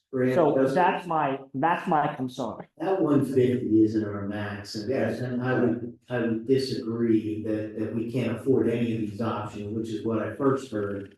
Secondly, that's something I think we need to talk about in the finance committee at some point and revisit those numbers. Because you have to remember time is passing. If we continue to be diligent with our capital reserve, if we continue to look at efficiencies within the district, I believe those dollars will continue to come if we're incremental and steady in how we handle it. It's why I make sure we're not spending too much on tanks. It's all the little things that start to add up. It's my concern about, are we running classes with a low number of students now? And all the things that we talk about, but I believe those efficiencies are still there. And I would like us to try to make an effort to look at the 231, and that's just one person's opinion, as our option. I know we can't afford the 290. Look, that's off the table for me. I do believe that the next best option would be the 192, but frankly, and no pun intended with the Franklin building, that doesn't solve that problem. And Mr. Chair, I think what you're talking about is where we are right now with what's in cap reserve and everything, and we need to be making decisions now, planning for more than that, because what we have right now, what you're saying is what we have right now doesn't cover it. That's true, but with correct planning, it could be. So I think we can't be stuck with just what we have now, because this is obviously future planning. We're talking about 25 years out, we're talking about more than that. So we need to have that vision. Right, and that planning, Mrs. Esselman, I appreciate that you recognize the reality that we are faced now, and we can plan, but that planning to get from the unaffordable position we are now to an affordable position is not a 2 or 3 year process. It is a decades-long process, and that's, I think, what we need to figure out. Question, Mike Kellogg. This 231 million, what is that plus or minus? That's not, what do you say that plus or minus percent accuracy? I would say it's, that's a number that I don't want to add a plus to. So I would say. No, but there's an accuracy to that estimate. It's not perfect, right? You put +5% contingency, 9 million. Right. But what's the minus? Is there a minus there too? Yeah, that's what I'm trying to say, is that I'm not want that to go, and you don't either, to want that to go up to 231. I'm literally writing it to someone in hybrid option within affordable price. So I think that's what we have to follow. Well, what I'm saying is if you fine tune this estimate and maybe find some savings to bring it down. We don't want to go about that way, because if we go to the bare minimum, every project. I didn't say go to bare minimum. I understand, but if there's a use contingency, it's better to be under than over. And I if we just- stay down to say $5 million, we're gonna set ourselves up for failure. If we can't anticipate the dollar we're giving us. I think if you guys, to help with that, if you guys are starting to look at a direction. And that can be chosen as a direction, then you also need to look at that as a budget too. This direction could be plus or minus, but you're starting in the plus or minus range of 230. So can it go down? Yes, we'll work as much as we can. Certainly, if you started adding things, it gets bigger. Somebody says the word pool or something, now all of a sudden there is even more space. Well, again, I look at that 17% soft cost, $33 million. You yourself said, as you get up higher, the percentage maybe isn't the best way to evaluate it. Maybe we can save a few million there. You know? Yeah, so what we'll do is go back and work with the data fund, break that down for the construction costs. Here's what exactly we'll be talking about in Franklin. Sorry, Buchanan. Because of the work that we had done with Mr. Ruffin, we kind of know what the manipulations of things within Buchanan would be. So we go, all right, here's a high renovation cost, here's a low renovation cost. You know, the science rooms are great, we need casework, so let's add some numbers for that and start to break that down more accurately and make sure that we can see where we can find some savings. I'm not saying make it cheap. I'm saying No, maybe there's some opportunity there and there's probably some more work, but I agree with Justin. This makes the most sense. And Grant, we're not limited. Maybe we can borrow 175 million. We haven't set the cap at 150. We can potentially borrow more. Then who are we gonna, Mr. Maris? Yes, we can borrow more, but to stay within the Act One index, who are we gonna lay off? What programs are we gonna cut? And that's what, right now, we can keep the district at a steady state, looking for some efficiencies and borrow to $150 million. We can borrow more than that, but we can't stay within the Act One index, service that debt at our current We budget. don't know that yet. Well, then- That's why I suggested if we choose the option that we believe would be, I back into this a little different than starting with the financials, since we don't have that laid out. If we believe the best option for the district is option 3, replacement of Franklin at the $231 million, then let's go back to the drawing board and look at the financials and understand what does that look like to be able to achieve that over the period of time. So I would approach it a little bit differently, starting with our ideal option that we know is a realistic potential option, and then look at how do we get there. If we come across a barrier that we can't overcome in getting there financially or otherwise, based on the Act One index, based on everything else that we've talked about, then at that point, we may need to back away from that option. But I would suggest let's start with the option that we believe is going to be best for this district in the long run, and then work backwards from there and say, how do we get there? What does that look like? And can we achieve it? Mrs. Hall, the 150 million, the borrowing, was that based on current interest rates? That was based on, yes, based on. So with the Fed just dropped 50 basis points, 6 months from now, maybe 50 more basis points, maybe we can borrow more for that same incremental. Potentially. So what I would do is have Will and Lauren come back in to the finance committee next month and talk about that. Okay. I'm kind of with that finance piece. I really think we need to make sure we look at all the options. We may have a stadium, a high school, the elementary school is falling apart at price, and then we also need to look at what those are indoor buildings need work. We talked about doing classes and down the road with kindergarten and all that, and all that. Look at, we got to really look at globally before we go to this, right? But those are the 4 things: stadium, the high school, the new elementary school, right? And then any different class that we might do ourselves. That's me, I that's think everybody agrees with that, and I think that's what we prioritize these. And I do think that with the cap reserve, if we continue to fund that appropriately, we can wrap in potentially with this project, something with the bathrooms and some things at the stadium that are frankly deplorable. I just want to add one more thing. I agree with what you're saying, but so future boards are not a display position. We have elementary buildings now, Norristown is now filled with place the HVAC, but again, they're soon going to be up for new roof repairs and stuff. And from going through those buildings, we don't keep them, or whoever building at the time, does not keep them up to date. You're going to find that an architect or firm's going to come in and say, you need to build new again. So, question, the Davian is our worst building, the high school, as far as condition. That was actually gonna be my next question, because I remember. Yeah, I think the consensus. Could you come up and use the microphone, please? I believe the consensus between all professionals who have a chance to high school, which your severe needs. It's a worse than Centerville Elementary School, Yes. which we are told needs to be replaced. And Yeah. that would be the best option, I think they said. Well, not to go down another rabbit hole, I know we've all been here a long time, but we've had a lot of really smart people look at Centerville L, and it's kind of similar to what Mr. Kelly was saying about Frank. It is a similar situation to that.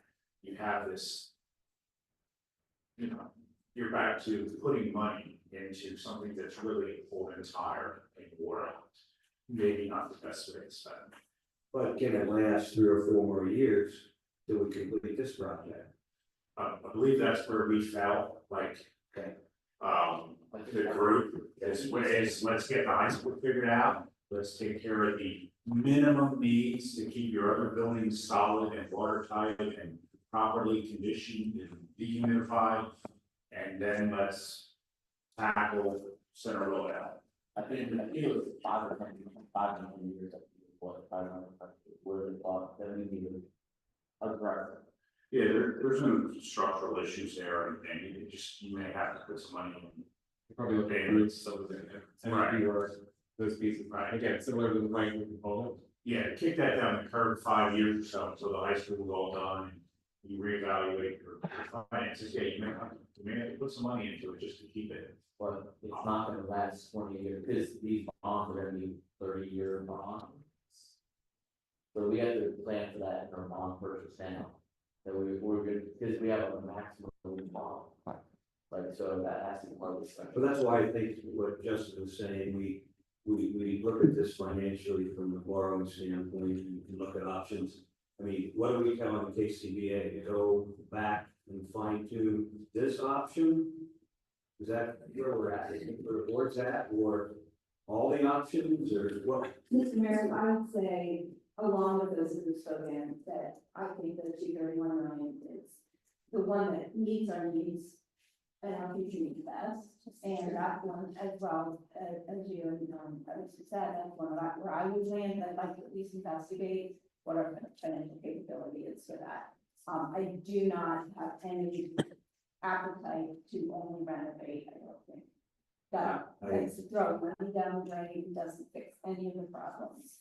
And I don't believe that a modern building is responsible either. So my preference would be to investigate the 231 million level, and if that's too much, then we back off from there. Understood. But, why don't we go around this, Richard, what's your opinion at this point? I was gonna this one second, could you flip to your next slide at the end of, I think you provided us with some directions. This was just saying that, what we're looking for is exactly what you're about to do, is kind of to choose a direction. And to your point, was great, take a look at that direction, and then let's see where we can save, what that looks like. Take that to the next level, come back with something that's not just, rectangles, so, all right, here's what this would look like. And bring that back in a month. That's a kind of presentation of that recommended option. And then come back in January, and develop it a little bit further. With your approval, that would be something that would then be able to say, hey, this is the project we're about to get started with. Do we want to hold that for a public presentation, hold something at the high school? So we're certainly ready and able to come back and launch for advance, replace Franklin. So Michael, what you're saying, by October 29th, deliberate on this option and maybe look from a financial standpoint. Hopefully choose a direction by then, and is that kind of what you're saying, by the 29th, the board? I don't know that, it's been a long meeting today, and we probably need to break pretty soon, because people are gonna start getting tired and punchy, but when would we look at the finance in this, Justin, Karen? So next month you can have. This meeting. So, but that's the same community as the building, so. What's that? Well, that's the same time which is in the direction. I wonder if we can do something earlier. So I was before we got the finance, that's pretty good at Fonty, but how are we gonna get the other numbers by next month for the state, another building and all that stuff? And how much does it cost if we say, give you direction right now, right? And we financing need to go different direction, how much money do we lose? 100,000, 200,000 of the architecture cost, right? So when we prematurely give you a direction to go a certain way, and then find out finances, we can't do, we have to do another way. Like, what did we lose in the process financially? Right now, I mean, we're already, the meter's already running on everything we're doing with the set, so all that's covered, and you've already hired us to do, so we're basically, let's say we're on retainer until the end of the year. So there's no additional cost if we, like, if you go down one path, like, we did, and you spend 200 hours, that's good bargains, that's covered. Yeah, that's all covered as part of the cost. When, if, say January 1, you're saying, okay, go with this option, and things start to be designed, now more engineering is involved, ELA is involved in site design, things like that. That's hiring the architecture and engineering firm for the designs and documentation of the project. That's, now you're starting to move into the soft cost. And that's built in up to the contract, once a decision is made. I would just share from my thought, from a being prudent standpoint, we can go back like to the options.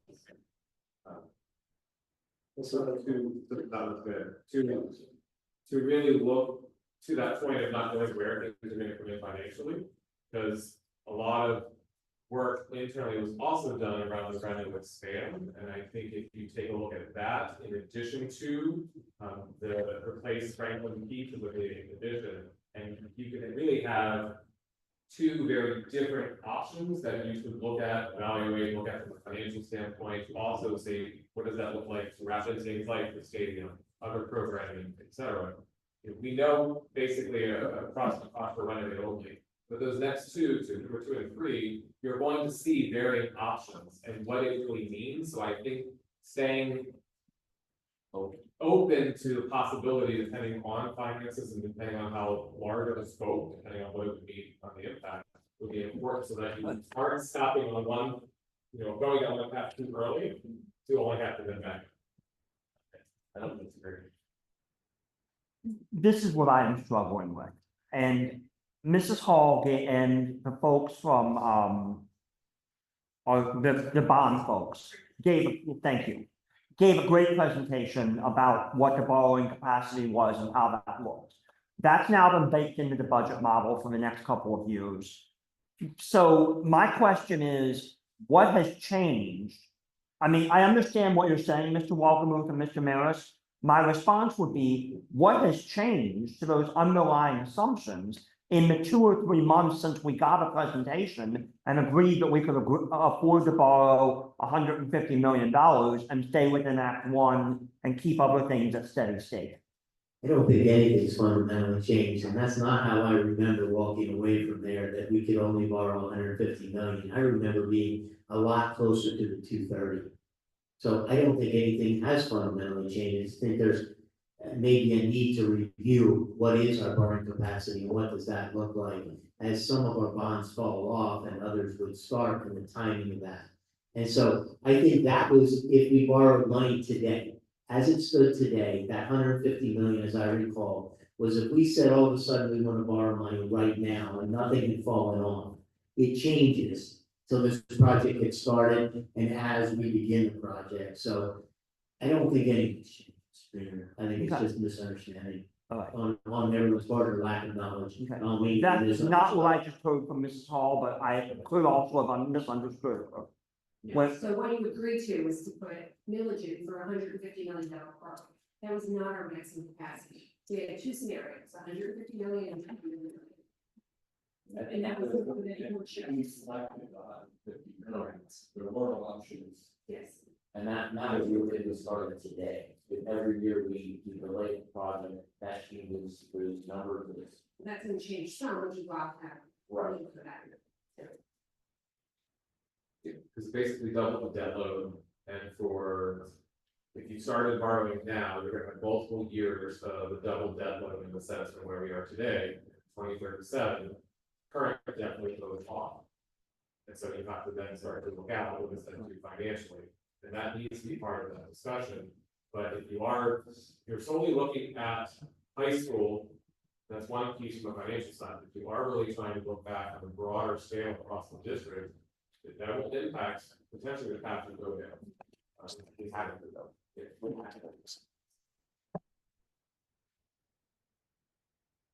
Right, so at least there's progress from the standpoint of one of those options. I just wanted to ask, the one you keep with Franklin, 192 million versus 231, the 41 million, I don't think the Franklin, I don't think that 192 million makes a lot of sense. In my mind, but that's just my opinion. I think one of the biggest challenges is the amount of work that Franklin needs if it stays open. And that's a big number between the roof and just completely new HVAC system. Even to leave it the way it is, it's still a half of the investment. So that's what's hard on the light renovation is so big in that building just because it's so efficient. No, and you don't gain a lot of those efficiencies with going up and saving some space. You still have a spread out campus if you try to hang on to that area. No. Yeah, it just doesn't feel like the right move if we can afford something that makes a lot more sense. But we might have to consider the rent and expand option. I think it's off the table, but right now I prefer the 231 million. If we can find a way to move that direction. Okay, I think for next time we can come back, we can certainly be answering questions over the next 30 days, so come back, present a little bit more detail of the expansion option. And then also take that same level of detail on the place Franklin option. And then you can really kind of see what's gained, what's not included. And what you be looking at, that's something that a larger investment. I don't want to speak for the rest of the board, but I know that 290 is off the table for me, and I also somewhat agree that the renovation only to me feels like a lot of wasted dollars and a huge disruption to education for many years. Like, I'm having a hard time getting behind that option. So I feel like at least we've narrowed it down to two that are somewhat similar. Yeah, I think you're always going to be in the middle. It's just where that middle is. Could we? Are we looking at the next finance committee meeting is what, October 29th? Yes. Is there a chance we could start talking about this at the next board meeting? Or could we have on the meeting? Yeah, could we have on the meeting? Does that make some sense? I mean, I think the sooner because we're gonna, it's what, the 24th, so we're gonna wait, what, 5 weeks, forget a lot of that. It'd be good to start talking, maybe start a discussion for the next board meeting and continue. Well, I mean, I guess we have to let Mrs. Hall check with Brenda James and see what their availability is, and maybe they can even provide us a presentation and they don't have to be here. But we could get started, at least rough numbers, look at it, if they're not available. That's our board meeting students today. Is that correct?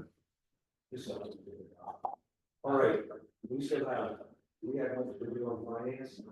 One thing, it's easy, well, if it's okay, Are we okay? One quick. Go ahead. I don't think we're going to be there. At the very beginning of your presentation, and you were talking about all the people that were surveyed, and it said communities to come. Like, where do you see that community survey feedback happening? Yeah, I think, we need to choose the direction. Okay, so As soon as that direction is chosen, I think we're showing kind of, just think about it for a month as best we can, choose it next month. Verify that in November and then have that presentation after the holidays. Thank you. To say, here's what was selected, here's the cost, here's how we're gonna pay for it. This is it, what do we think? Now that the public has something to react to. Again, from the word go, it's still a year of design.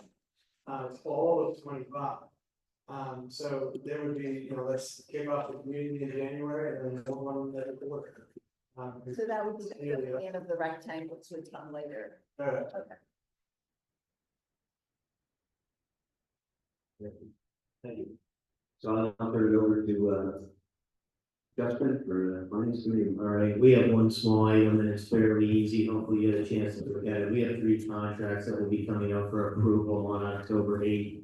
2 of them are renewals and 1 of them is new. And the one that is new is being, if I'm correct here, is being funded by the Medfield Foundation grant. So that's the last one on that list. If there's anybody have any concerns with these 3 contracts moving forward?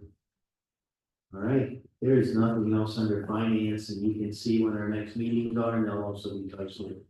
So I guess we need a motion, this committee meeting, so we're good. We're adjourned. Thank you, everyone.